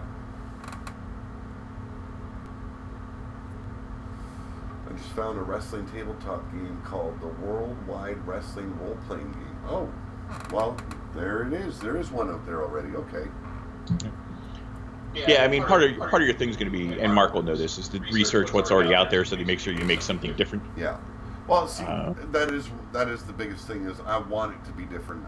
Everything I've done with the podcast, I've done far different from anyone. Like even before I started Big Dog Wrestling, I researched on YouTube what others were doing with the games, like the wrestling games, and everyone was using the WWE characters, or they were doing career mode and just using one creative superstar, and they were controlling it. And it's like, I don't want to do that. You know, I want something different. So why not involve people from a community that I used to be involved in? Bring their characters to life with them in the chat. That would be great if everyone's interested and backs it. And fuck, that blew up so damn quick. And, you know, even now I try and change, like with RWO, you've seen many times how I've been referred to as the Boogie Woogie Daddy. It's like, why not own it? So I did research on, you know, I remember Jimmy Valiant from back in the day. He always sounded a lot, you know, they all got that kind of talk, like Billy Graham, Dusty Rhodes, Jimmy Valiant. You know, they all kind of sound the same because they're from the same areas. Right. Well, and they all drank too much moonshine. Yeah, that too. So, you know, I sat one night, I was watching old promos from these three guys, and it's like, fuck it, let's see how it goes. And so now moving forward, I want to do one show a week where I am in total gimmick, where I am the Boogie Woogie Daddy.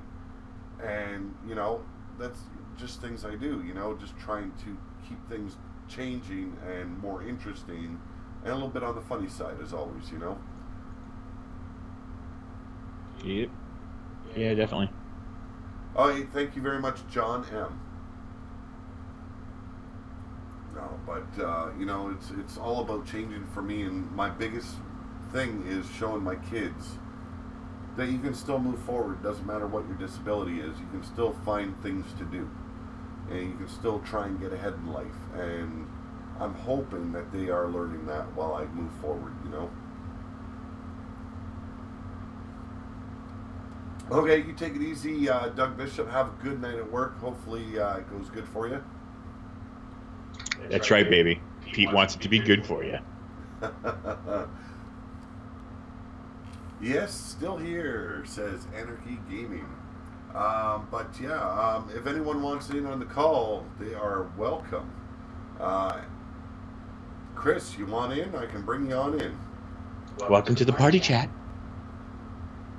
Come on, you Bearded man waiting to talk to you. Come on, you sexy boy. Tabletop game I mentioned seems to be the most popular one. I will definitely have to check that out there, Blade Charge. Let's see.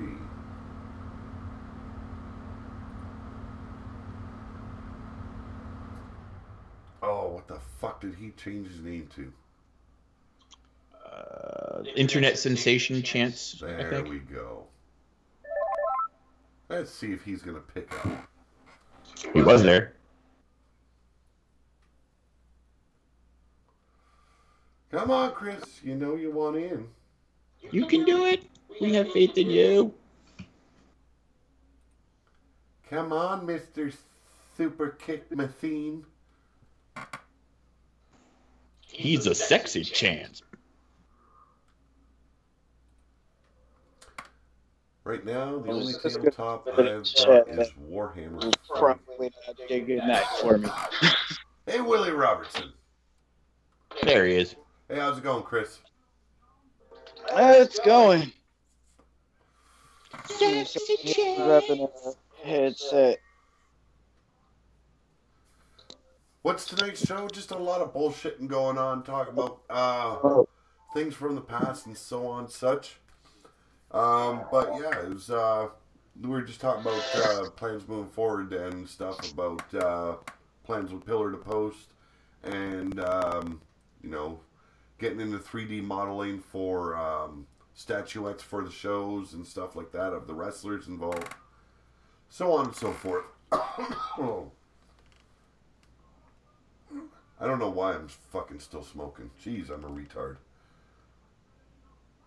That reminds me, at some point I got to talk to you about my sweatshirt. If it hasn't been made yet, we might as well come up with something new now that PDW's dead. Actually, what I was thinking of is I've got a real kick-ass design. It looks really great. Actually, it's on the wall behind me. I've got one available, and I was going to see if you were interested in it. It's a Circle of Steel.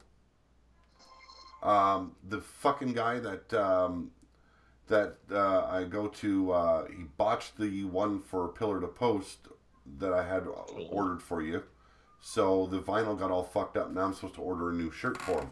But if you look at behind me, you got the two, the one with the warrior helmet and the one with the skull with horns.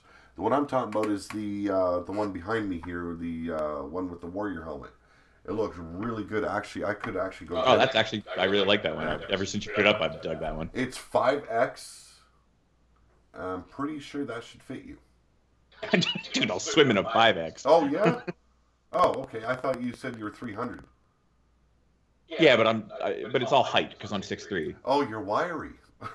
No, well, I mean, I'm not wiry, but I'm not huge. Okay, well, then I will just get one ordered like that for you in a smaller size, maybe triple X. 3 or 4X, depending on whether they run big or small. Okay, okay. How's it going, Teju22? That's the only way I know how to pronounce his name. It's T-E-H, Jew22. Welcome, as always. Okay, so Warhammer, I've always been fascinated with this game. I love the little miniatures that they make for the game and everything, but I've never actually gone out of my way to play this. I've tried card games like Magic and no, I've never played Pokemon bullshit like that or Yu-Gi-Oh. Oh, you lie! You know you have Pokemon Go on your phone right now. No, oh my god, I can't stand those people that fucking. Oh my god, when that came out, I was like, what the fuck is going on? And my wife was the one to tell me about this game. You know, you had to search for the Pokemon all over town and shit. And it's like, has the world gone completely fucking stupid? Hey, look at it this way. It was a workout app for geek shut-ins. True. It made them go outside. If you look at it that way, yeah, the shut-ins probably got the most exercise they've ever had in their life.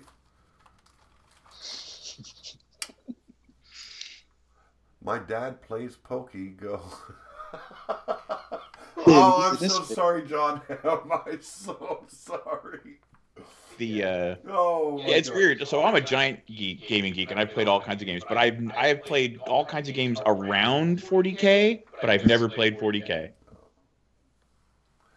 It's you know, just I've always been fascinated. Like, I've got a buddy out in Australia. He's really big into the role playing games, like Dungeons and Dragons and such. He'll build his own maps, and they have these long, intricate stories and shit. And it's like, bro, you just told me this story, and you could have turned that into a whole fucking novel.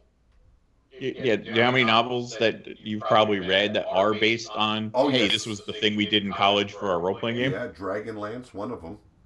Dragonlance absolutely is one of them, yeah. The original trilogy is the game that they did for D&D. Yep. Yeah, I've done a lot of reading on those Caramon and Raceland, Majir. My favorite two characters out of the whole series, to be honest. And I don't even know if I pronounced those names right, but that's how I say them. So I mean, if you're wrong, so am I. But yeah, that series I fell right in love with, and that's what always drew me over to Dungeons and Dragons. But I've never had friends that actually played the game, you know.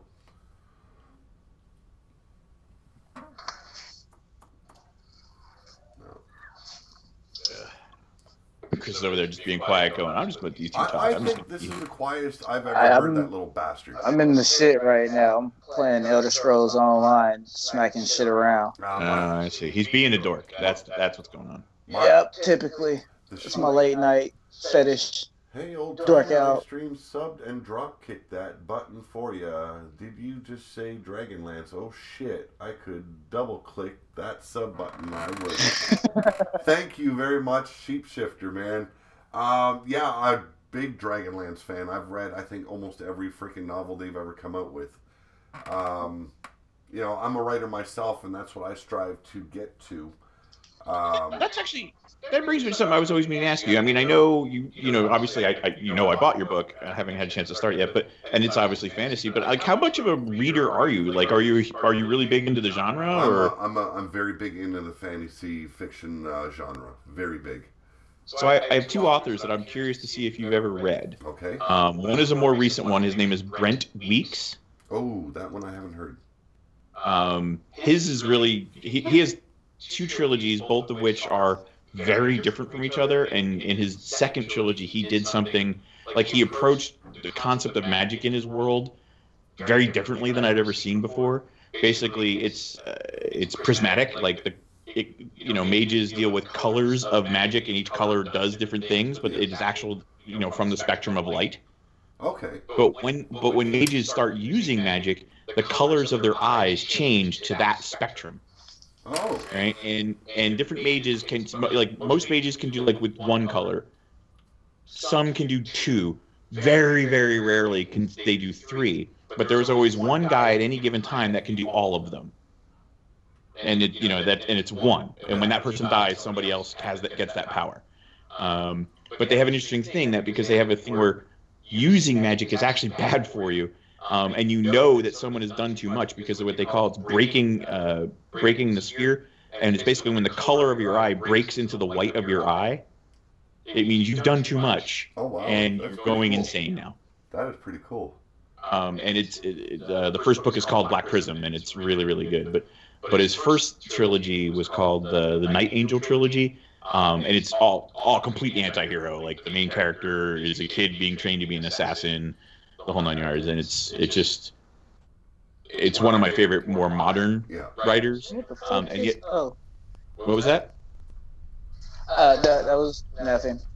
Are you talking shit at someone who can't hear you? I was talking shit to myself, asking the question, wondering what the fuck just happened to me. That orc just raped you.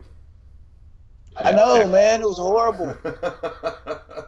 And the other author is a guy named Stephen Brust, B-R-U-S-T. Okay, I have heard of his work, but I have not checked him out yet. He's someone I highly recommend. He's actually one of my favorite fantasy writers. I got really hooked into this guy's writing. His name is Terry Goodkind. Oh God, yeah, I love that dude. Oh my lord! The first thing that caught my eye of his book was the cover, and it was Wizard's First Rule. That was his very first book, and I brought it home from the library. Yes, I actually go to libraries, folks. And I could not put this guy's writing down. And I went through all the way up till the end of the series that he had at the time. And then I was waiting every year, whenever he was going to publish a new one, that I would get there and have the book first. The Sword of Truth series, one of my favorite series ever written. Did you see the show they based on it? Oh, I hated it. It reminded me of a ripoff of the Hercules, The Legendary Journey. Yeah, exactly. It was just bad. They didn't follow anything from the novel, anything. Anything that made the main character, Richard, who he was, they stripped that all away and just made him into this fucking joke. I mean, they kind of had to, but still. See, when he got caught by the Mordsith and he was tortured, that was a defining moment in that novel, Right, and how do they do that on TV? They had him captured and then released, within hours or whatever it was. There was no torture. There was no trying to break him, no nothing. Yeah. Yeah, and that was a huge piece of the story, especially early on. Now, my book... I've got a whole backstory already planned for it. Basically, it's set in the future, and it is fantasy fiction, but the backstory has science fiction to it. So after I get the first 3 books that I've got planned done, I'm going to be doing a prequel to the first novel, basically telling the story of the planet that they're on called Ashkar. And it's going to be found out that the wizards of that planet have their power because of a blue crystal that grows in the earth of this planet, and that's how they get their powers. Only a certain throughout the ages of being on this planet, that's how the power was instilled in some. Yeah, if anyone's interested out there, you can find the book on Amazon. There's the cover to it, Dragon's Kin. Might as well do the Mick Foley thing and push a little bit. It is the Circle of Steel Chronicles, and I've had a lot of people question me about the whole Circle of Steel bit. They didn't understand it. To me, the Circle of Steel is the bond of family, and with the story as we go through the novels, or as I bring them out, with each brother he's got to find his power, and their power grows, and when they're separated they're weaker for it, so that was the reason why I went with that title, because each novel is going to be based a little bit more on a different part of them. The main characters that started there, they're still going to be prevalent and probably more talked about than the other brothers, but each book is going to be introducing and kind of exploring the other brothers' lives from book to book. So, and then I want a lot of blood, gore, and shit like that in there. It's just basic. Blood. Good. Sorry, were you talking, Chris? Blood. Oh, Blood. The Shannara Chronicles. Oh, I love it. I've never actually read the Shannara. What? I've never read those. I've only read the first novel, but I actually caught the show. I think it was like 3 episodes I've caught. I don't mind it. They did a really good job with the graphics. You know, I like other books by that author. I've just never read that one. Yeah. That series. Another favorite author of mine is Margaret Weiss and Tracy Hickman from the Dragon. Well, yeah. Yeah, we talked about them a little. What was her name? Anne McCaffrey. She did the Pern Chronicles. Yeah, it's all Pern. Yeah. Actually, going back to Weiss and Hickman, one of the first trilogies they did that wasn't a D&D thing, like when they first broke out, and it's been out of print for years, but they had this this whole trilogy where the concept was it took place on a world where everyone had magic except the main character. Yeah. And it was awesome. I was like, oh my god, these guys are incredible. And it's funny too because I've read, they did that, and then after that they did the Rose of something. What was it called? They had another, but they had all these different trilogies that they put out. But it was funny because you can still find most of them out there, but the first one, gone. Like it went out of print, and they just never brought it back. Oh wow! Welcome to the chat, Dawn of Walkers. We're just kind of shooting the shit. We just getting into the whole writing aspect of my life and shit I like. Another one I enjoyed, an author, Piers Anthony. Oh, I grew up reading him. Yeah, I read his books. I think I've read everything he's ever written. The Xanth novels and all the other ones he's done. That guy, Nations of Immortality. A book of puns, man. Basically that's what it was. If you liked him, did you ever read Robert Asprin? Yes, I have. Yeah, I love his stuff too. Growing up, though, I got into, what's his name? Lloyd Alexander. Oh, why do I know that name? He did the book called The Black Cauldron. Okay, that's why. Disney ended up turning into a cartoon. Very badly done, in my opinion. But the main character was named Taryn, and basically an orphan, and find himself in the world and everything. He ends up becoming this big hero in the last book. So it was, to me, growing up, like when I was in grade 4, I started reading that, and it just progressed in all these other, like I like the horror novels as well, but fantasy fiction, it's always been there for me. Yeah, one of my favorite of all time, and you're gonna laugh just because I'm gonna say his name out loud. There's no way you can say his name without laughing, but I love Michael Moorcock. I read everything he's ever done, all the Elrich stuff and Brass and all that, the Eternal Warrior. I've always really loved his work. And from the early guys, I think he's one of the best. But so you were talking about the planet, like it's sort of in the history of this planet. The way you were talking about your book. Yeah. So there's the series I'm reading right now that basically I need to finish before I pick up yours.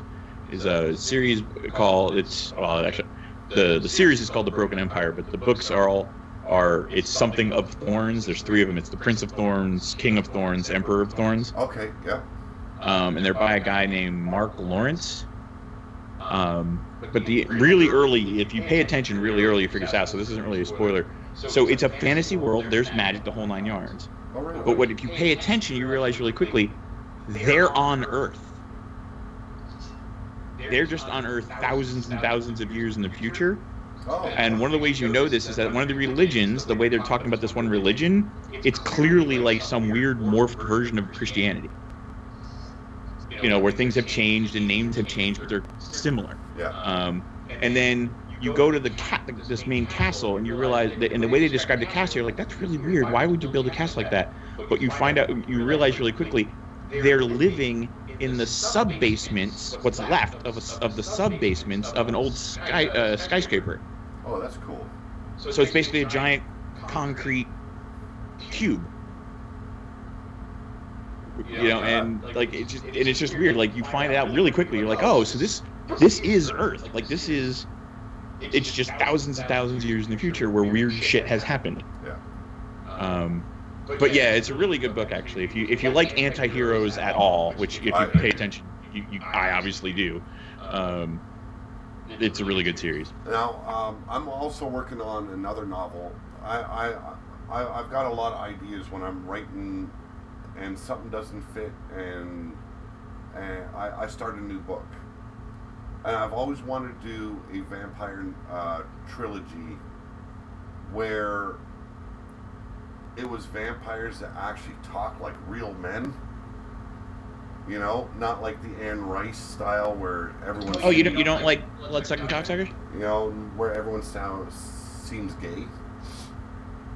You know what I'm saying, you know, Anne, if you've ever read an Anne Oh no, Rice it's how Anne Rice wrote them. Even she says that. Yeah, you know, all the vampires came off gay. Or Twilight. Oh, don't get me started on that garbage. Hey, let's be clear. Vampires.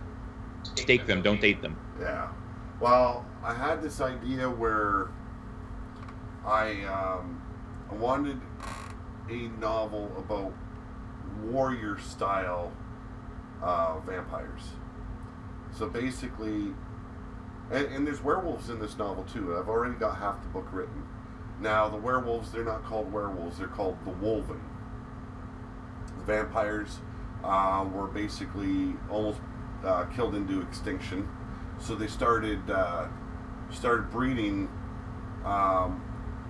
where they picked the strongest male, the strongest female, and basically trying to, you know, bring in a new era, new species of vampire. And throughout the generations, it worked. They got a warrior class style of vampire, but they, you know, when I have them talking, they're talking like I do, or like you know, like regular people do. They curse, you know, they fight, they brawl, they beat the shit out of each other, they beat the shit out of the enemy. You know, that's the kind of you know, vampire novel I wanted to write. A manly style vampire. You know, but they don't. To quote to make a White Wolf reference. So basically, all of your vampires are Bruja. Yeah, you know, and the way I figured it, instead of having them feed off of humans, yes, they could feed off of humans, but it wouldn't give them the strength they needed. They have to. A male vampire has to feed off a female vampire, and vice versa. Now, if they are in a pinch and they're, you know, somewhere where there's that option, then they can use a human. I'm feeling a little bit better tonight, Brian Hillebert. Thank you very much for asking. And you know, just wanted to give it more of a biker, you know, like a biker theme kind of feel to it, you know. And so I let my son and his best friend read it, and they loved it. What I've got written so far, they're loving it. So it's like, okay, I'm on the right track. You know, if guys like reading it, that's a good thing. You know, they might be teenagers, but I mean, I'm on the right track if I can catch teenagers. Hey, that's who buys these books. What was that? Clear. That's who buys these books. Yeah, it is.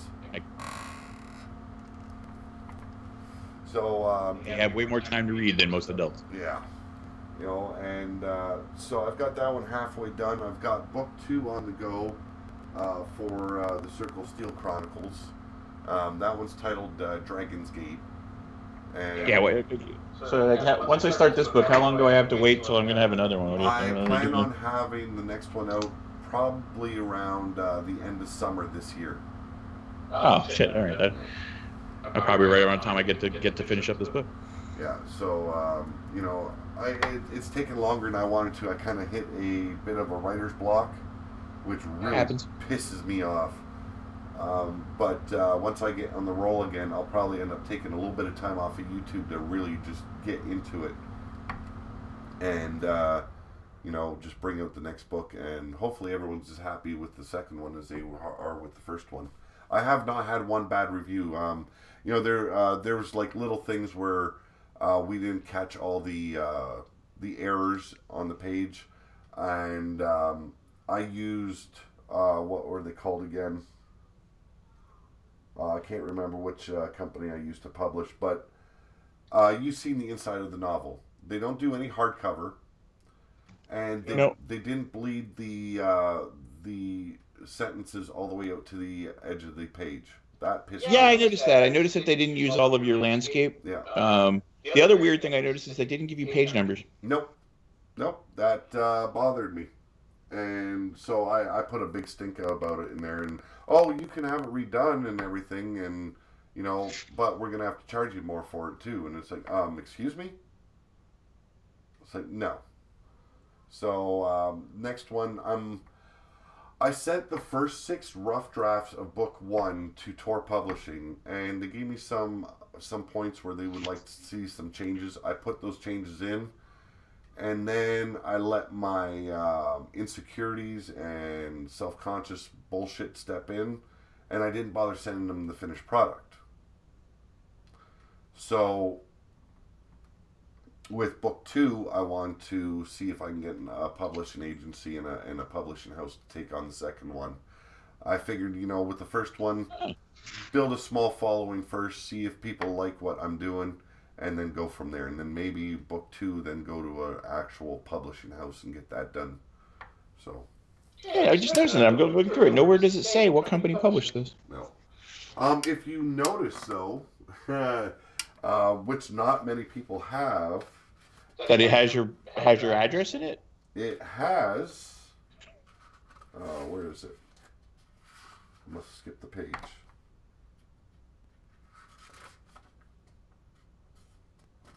I've got the proof book, so it doesn't have it in there. If you look at the publishing, what was it called? The publisher. Judiciary? Publisher company or whatever it is. It's called Big Dog Inc. Oh, yes. I saw that. Big Dog Publishing. Or Big Dog Publishing, yep. That is because I self-published, and you have to put something in there, so I created my own little publishing thing. Very good. Yeah, and from that, I've also been requested to proofread and edit other people's work, but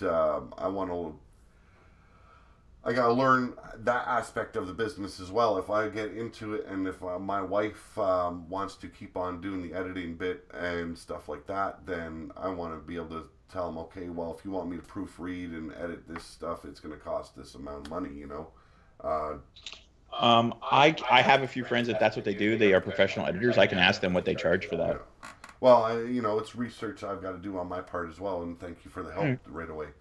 It's it gets costly, and that's why I wanted to self-publish the first one too, just in case I got denied by a publishing house.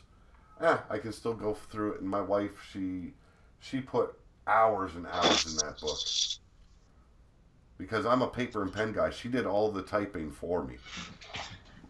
Any kind of writing I do, it's paper and pen. And once it's done, I hand it to her, and she types it all out, and then she goes through the editing process.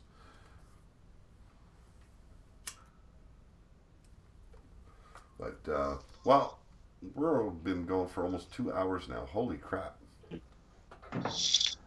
And we're just bullshitting about your book. Bullshitting about the book, bullshitting about life, it was a good night.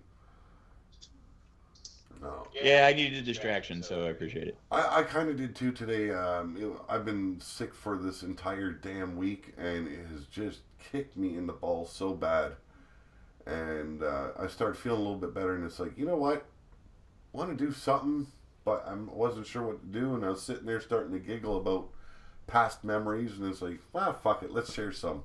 Let's have confession, right? Yeah, I might as well just tell you, because you might explain any weirdness of behavior over the next few weeks. So yesterday, Friday around noon, a buddy of mine up in Connecticut went kayaking because they had the warm sprint. By 5 o'clock at night, after sundown, he hadn't come home. His wife got worried. They started doing a search party. As of 5 o'clock this evening, the Coast Guard has called up the search. Oh, no way. Yeah, they're saying there's no, if he's in the water, there is zero chance of survivability because the water's 30 degrees. Oh, jeez. Oh, man. I am so sorry. So that's what I've been dealing with for the last day and a half. Is a good friend of mine, basically, and they don't know. Because they haven't found anything. Yeah. They haven't found his kayak. They found his car, so they knew where to start, but they haven't found anything. So, some of us are still going, if he got hurt, maybe he got to shore and he crawled into some place, some kind of shelter, and he doesn't have anybody to call, because he didn't have his phone in his kayak because it would get destroyed. Yeah. I'm hoping that they find him, hopefully in good shape. Just oh, that is. Yeah. So there's but logic is saying he's where they're probably not going to find him. No, it's. I feel for you, bro. I really do. So, yeah.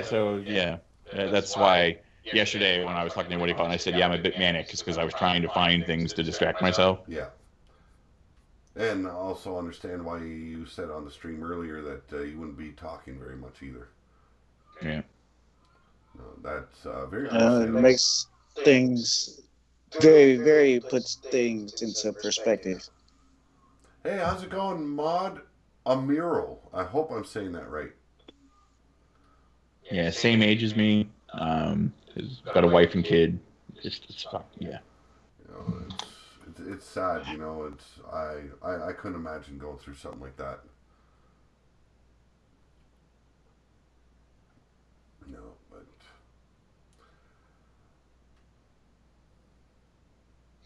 Great. So that was a downer. Okay. My bad. I was going through the chat. I haven't paid no attention to it in quite a while, so I was just kind of skimming through it a little bit. Oh, I do that every now and then too. You know what I love about the chat though? On the shows when I'm doing the wrestling show, that it doesn't matter how bad my day is. There's always someone or a couple of people in there that are gonna make me laugh. They always make me, they break me out of that funk I'm in, and that's what I love about the chat on Pillar to Post all the time. There's always someone in there that they notice, oh, he's not really himself today, and there's a few of them, like Evie is one of them, and Judgy's another, Blaze and Cowboy, they're always there for it too, they're quick there to snap me out of it, and I love that. Oh, that sucks, Brian Hillebert. Sorry to hear that, bro. No.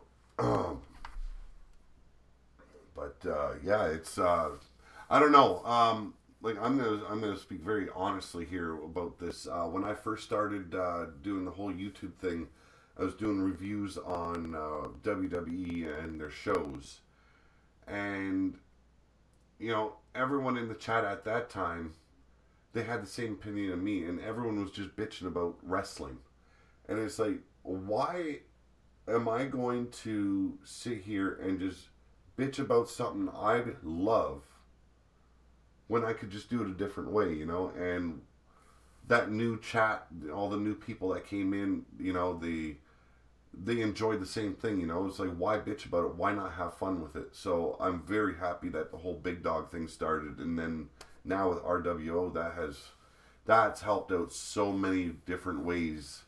It is unbelievable. And like, I even told my brother Dave, like, he started getting into that into the same kind of depression I've fallen into because of his accident. And it's like, you gotta find something you gotta love and passionate about that distracts your mind from all the crap that your body's gonna be putting you through, because frankly, if you don't, you're gonna plummet. And I don't want to see anyone even close to me, or even someone far away from me, go through that kind of shit. It's so easy to fall into those kind of funks where you're letting depression take a hold of you and run your life. And to me, with the chat and the YouTube thing, it's been a godsend in a kind of a way. And I'm not religious in any way, so me saying that is kind of like, I don't know, it's kind of like a shot at God there or something. But, if there is one or not, I don't know. Nobody knows. But, it's, it helps, if it wasn't for these, Right. if it wasn't for these people and the YouTube thing, man, I'd go nuts.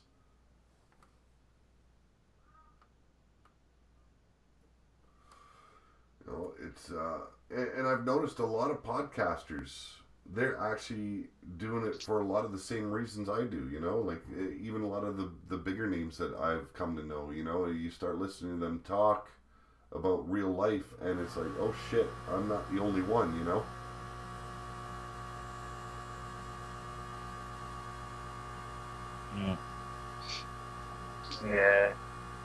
is one of the more beautiful things about this world, is that you find those kindred spirits, and it makes you realize things aren't always as bad as it seems. No.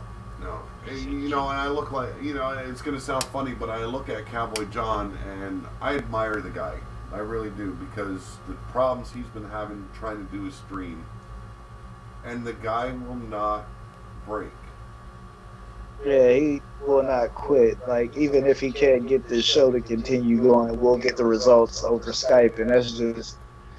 That guy, I admire his persistence. And he's got a positive attitude on everything, you know, and, you know, it's good. It's good to see that in someone like that. And I try to be more like that, but it's very hard. Well, it's easy to be that positive when you're getting as much ass as he clearly is with all those kids running around. I mean, man. The guy is, you know, and the guy can turn things on you in like the snap of a finger.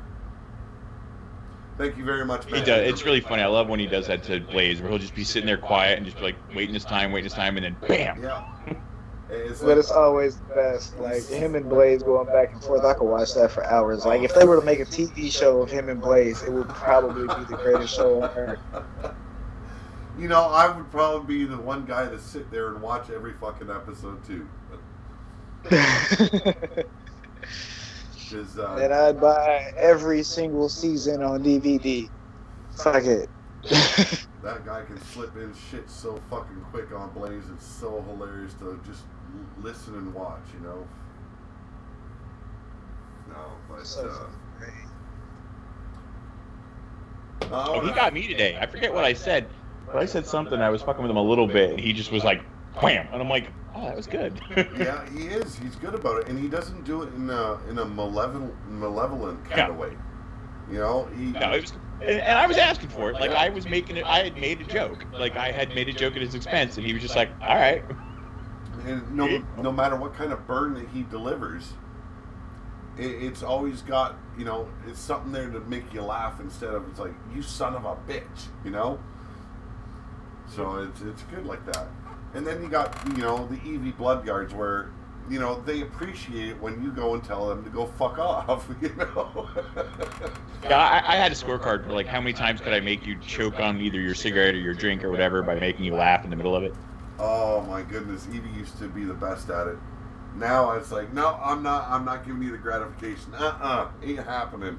I spent way too much coffee all over my TV monitors. Ain't happening no more. And then someone else will do it, you know? It's like, you son of a bitch. But yeah, I got the impression you just stopped reading the shit I say because you get tired of it. Oh, no. I'm ignoring Grif, man. He's fucking killing me. It's like, fucking hell, you know? It's like, sometimes I honestly do miss what people are saying, and then, like, Evie goes and reposts it. It's like, you missed what I said, and it's like, fuck. No. I was trying to miss what you said. God damn it. No, so it's, you know, it's always interesting. It's always a different little hook on what people are gonna post in that chat. You know, it's it makes things a lot more interesting. It makes it a lot harder to call a match when I'm doing WWE 2K18. That's for sure. I managed to break both LA and Bubs tonight on air for after hours while not being on air with them. Oh, really? Yeah. I said something to them in Skype chat while they were on air over something LA had said, and I just did a one. You know how I do like the little one-off lines to, like, how can I misinterpret what you just said? And I did that to them, and on air they both, like, out of nowhere just lose it, and then LA says, like, no, that has nothing to do with here. That someone sent me a message. Well, thank you very much for that, Johnny Gatt, and Brian Hillebert. Keep it up, man. I want to get back into some exercising as well this year. It's not a resolution of mine or anything. It's something that I need to do to better myself. You know, so gonna be hitting the gym and doing some light exercising at home as well. But yeah, gotta get rid of you know, the Dusty Rhodes belly here and everything. So. Hey, Johnny Gatt, a syphilitic necrotic moose is more valuable than Logan Paul. Yikes. Yeah, I heard all about that. My brother Ben was the first one to bring it to my attention, and he goes, have you heard anything about this Logan Paul guy? And it's like, who? And he's, well, the YouTuber, he goes around the world, and he was in Japan and decided to go into Suicide Forest. It's like, no, I haven't heard anything about this. It's like, I don't pay attention to all that much shit, you know? Well, it's because you're not 15. Yeah.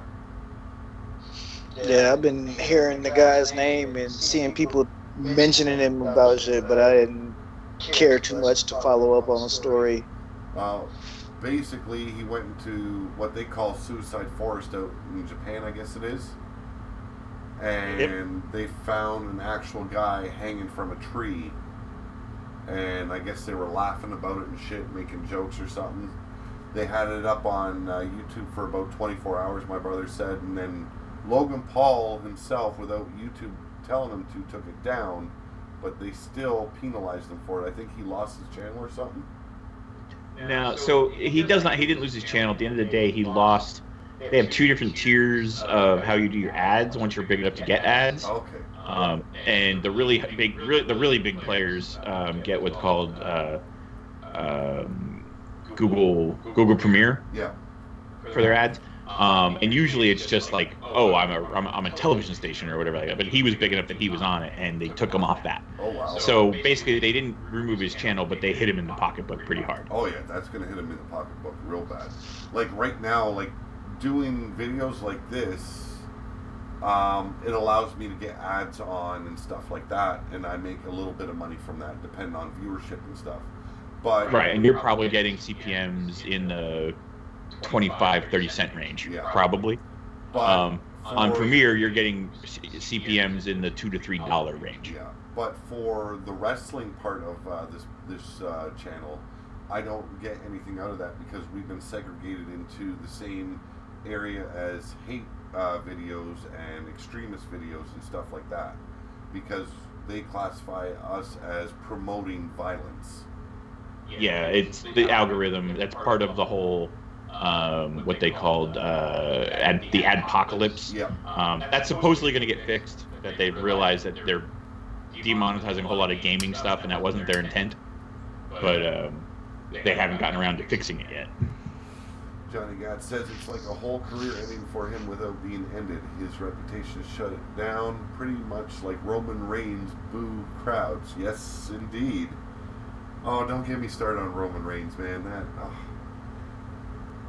Still say you guys are a little too harsh on him. Well, no. If he would have been handled the right way, like look at The Rock when he was brought in. Everyone hated him as Rocky Maivia. So they repackaged him. They turned him heel. Had him join Nation of Domination, and he found himself there. You know, the trash talk began. The smart mouth began, you know, and the more he looked a lot more comfortable in that role, and his star began to shine, and they turned him face again, turned him heel, turned him face. I don't know how many times, but it worked every time for him. That touches on something I've said about Roman Reigns for a long time. I'm like, Vince will not learn that you can't just make a face and everyone will accept him. Exactly. It's been proven time and time and again that the fans don't do that. They don't take that way. If you look at all of the biggest faces in WWE history, like the biggest over faces ever, all of them were heels for a period of time. Yeah, even Hulk Hogan, man. Hogan was one of the few that like got over first as a heel and then, or as a face, and then kind of went heel. But Cena had to be a heel first. Exactly. Kurt Angle had to do a heel turn. I mean, Kurt Angle of all people had to go heel. Yeah. Stone Cold was technically the heeliest face you've ever seen. Oh, exactly. You know, they're all like that. Every one of them. There's very, very few that that's not true about. Like the only one off the top of my head I can say that didn't have to go heel to get over when he became face was Mick Foley. Yeah. But he had whole personalities that were, well, are they heel or are they face? I don't know. Really, he's neither. He's just fucking insane. Yeah. No, it's, you know, if they, like, all it would take is a repackaging of them, you know? Have them disappear for a couple of months, come back with a whole new attitude, turn them the fuck heel, and have them be, like, own the heel attitude, you know? Not like just oh, he's a heel for like a couple of weeks, and then, oh, the fans are gravitating towards him. Let's turn him back to face. Can't do that.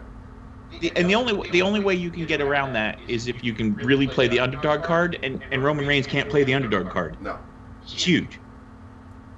No. Like, and having him dominate all these guys, it's ridiculous. Like Samoa Joe, and I'm going to go into Brock Lesnar a bit about this too, because Brock Lesnar's another one.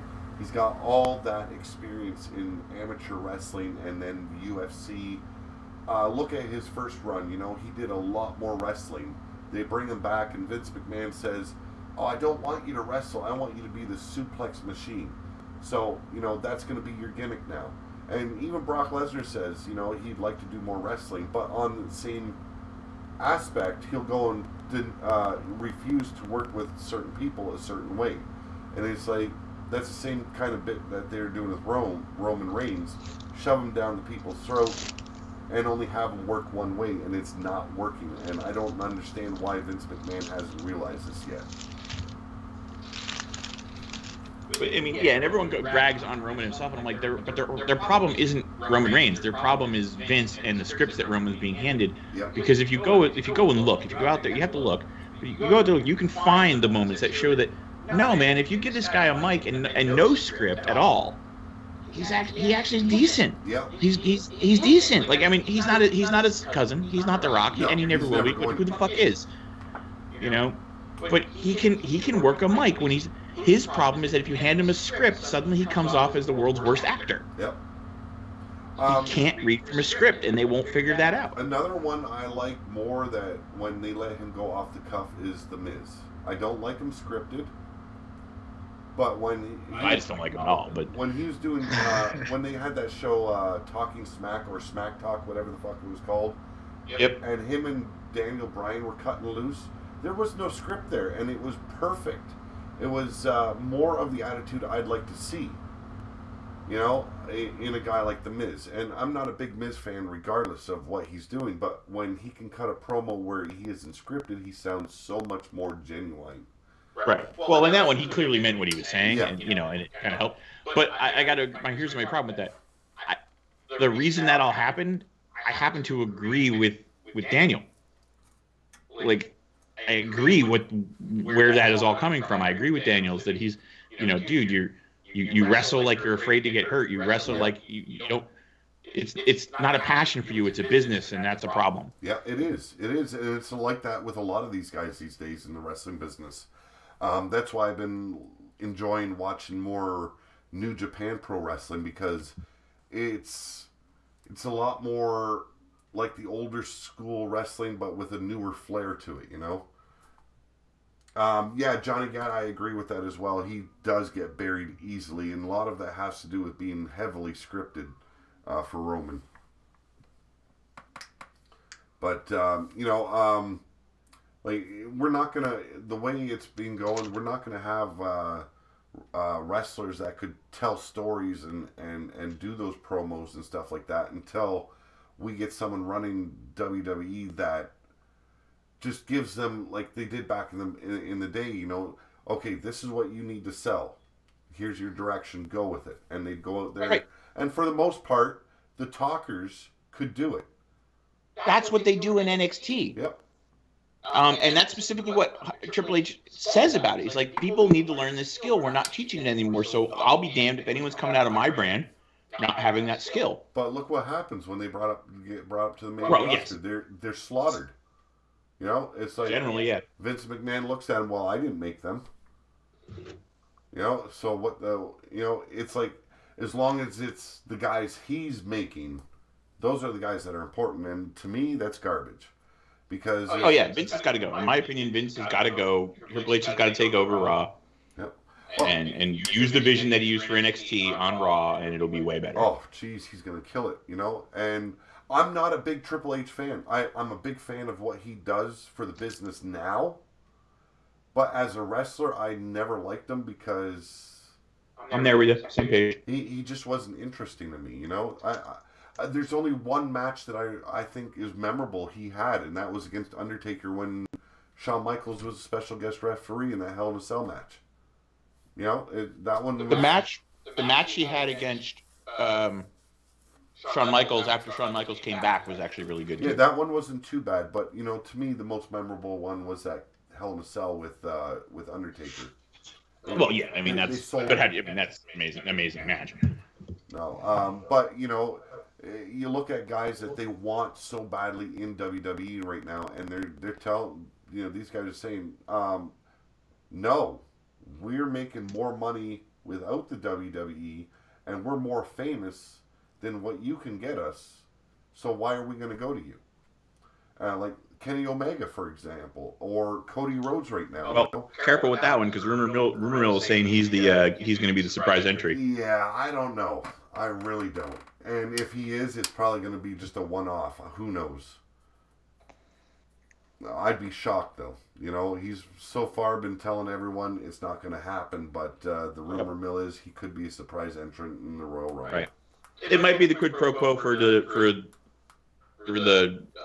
match he had with. See, I was gonna say the same thing. Yeah, it might have been like Jericho coaxed him into it. Yeah, I could see that going down. If he does show up, that could be the reason. Quid pro quo, like you said. You did for us, so we'll do for you. Yeah, you scratch my back, I scratch yours. Yeah. So the only thing I don't understand is Vince has gone out of his way to pull all these major names out of NWJP, and then he treats them all like shit. Yeah, like fuck, man. You got a guy like AJ Styles and you're wasting him. And look at Gallows. I mean, admittedly, AJ is already 3-time world champ, so I mean, yeah, but he's maybe the exception, but he got Bray Wyatt, misusing Bray Wyatt. The whole Woken bit, oh my goodness. I've only seen a couple of clips from that, and I was already sick to death of it. It's not funny in my book. Well, but it's basically the same thing as the broken thing he did in TNA. Yeah, but it's I don't know. So far, it's just not intriguing to me yet. I don't know. I haven't been watching enough WWE product for a while now, so maybe it's just that part of me. What I liked about the whole Jericho and Omega thing, though, there was no script. And it looked like it was out of the 80s? Yeah, that's to me what wrestling was back in the day. Even the 90s was great. But the storytelling that they did to lead up to it, the sneak attacks, the trash talking, and the beatdowns. The giant head bandage. Yeah, it was straight out of the mid-80s and up. It was the way it should have been. And gone was the list of Jericho, which I loved because I didn't find that bullshit funny at all. So I thought when they started the list, it was funny, and for the first few weeks, it was funny. I think they carried it too long. Oh, they definitely carried it way too long. Beating a dead horse. But here's the thing: I will say that run where he was hooked up with KO. Yeah. Was arguably one of the best runs Jericho's ever had as a character. He got to just open up and have fun with it, and it was obvious he was having fun with it. Yeah, you could tell. And he didn't care because he knew, dude. He's like, I go on tour in a year and a half. I'm here to have fun until I go on tour. Yeah. No, I just wish it would have been handled a lot differently. They beat the dead horse with it for sure. If he would have brought that out every now and then, it would have been fine. I could have seen the little pokes every now and then with it. It would have been brilliant. But the way they overdid that whole angle, it was just way too much. And then having KO as the Universal Champion, but playing second fiddle, that didn't make sense to me either. Yeah, I guess that's true. The one thing I thought was funny is I forget who it was, but there was someone on staff that at one point he goes, "You've made the list." He's like, "Aren't I already on there 3 times?" Yeah. Brian Hillebert says, "I heard that Matt won his broken gimmick from TNA." No, if I remember, as far as I know, that's still in court. They just gave up on it. TNA gave up on it and said he could use it. But I heard that. Yeah, but not the broken gimmick. So that's why they went with the Woken Matt Hardy. So he can still play the same angle. Just TNA basically just gave up. No, but I don't know. I've been watching wrestling for as long as I can remember, and stories growing up. My mom was always saying my dad had us sitting on his lap watching wrestling and getting into it, and it's always been my passion. And so it's like, okay, I'm gonna stop watching WWE until I start hearing people telling me it's interesting again. It's something where, and the biggest thing they lack in wrestling right now is managers. I don't know if a lot of people are going to agree with me on that one, but you look at all these guys that have trouble cutting a promo, and only thing I can think of, if they had a manager, man, would they go over. Ascension being the top one. I've been waiting left, right, and center to be like, use Paul Heyman more. He's got a client that's around once every 2 months. Yep. He can do more. Oh, man, let him have other clients. I'd like to see a crew put together of Paul Heyman guys, That would be fucking awesome. Or they get the Sinister Minister in and, have him running guys like the Ascension and similar guys like that, have trouble speaking. Shinsuke would fit in with a Paul Heyman guy, the strong style. If they let him actually wrestle strong style, he'd be a perfect Heyman guy as well. I gotta say, I really loved what they've done with Shinsuke. I mean, I shouldn't say love.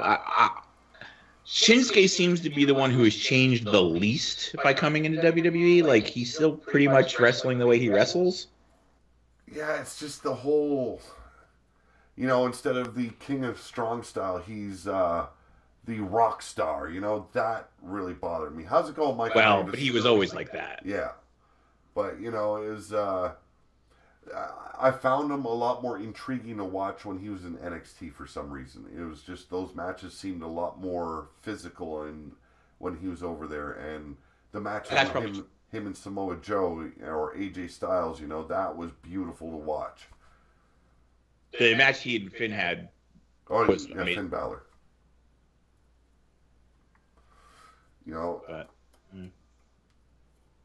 But that was probably that was probably the match when I was like sitting there going, when I was really, really paying attention. That was the match when they announced that I was like, oh my God, that's amazing. And the only match that's happened since then that I'm like, oh, that's another match I really, really wanted to see, was when they flew AJ in to fight Shinsuke because the person he was supposed to fight was hurt. Yeah. And I was like, that's another match I really want to see. And, for having no time at all to work the match, it was great. Like, they, literally he got into the country that morning. Yeah. So there was no script. There was no, literally they had to get into a room, figure out what they wanted to do that day. Have a good night, Blade Charge. Later, Blade. No, and I try and put a lot of thought into the matches I throw for RWO, and I look at it from, I try and look at it as a promoter, and, I don't want to push my character at all. I want to have my guy as a worker, he fights whoever. I don't want him as a champion. And what I look at with the people that are having characters in RWO is who's talking more, who's wanting to show themselves more and be involved more with the show. Those are the guys I'm more likely to push because because they're more involved.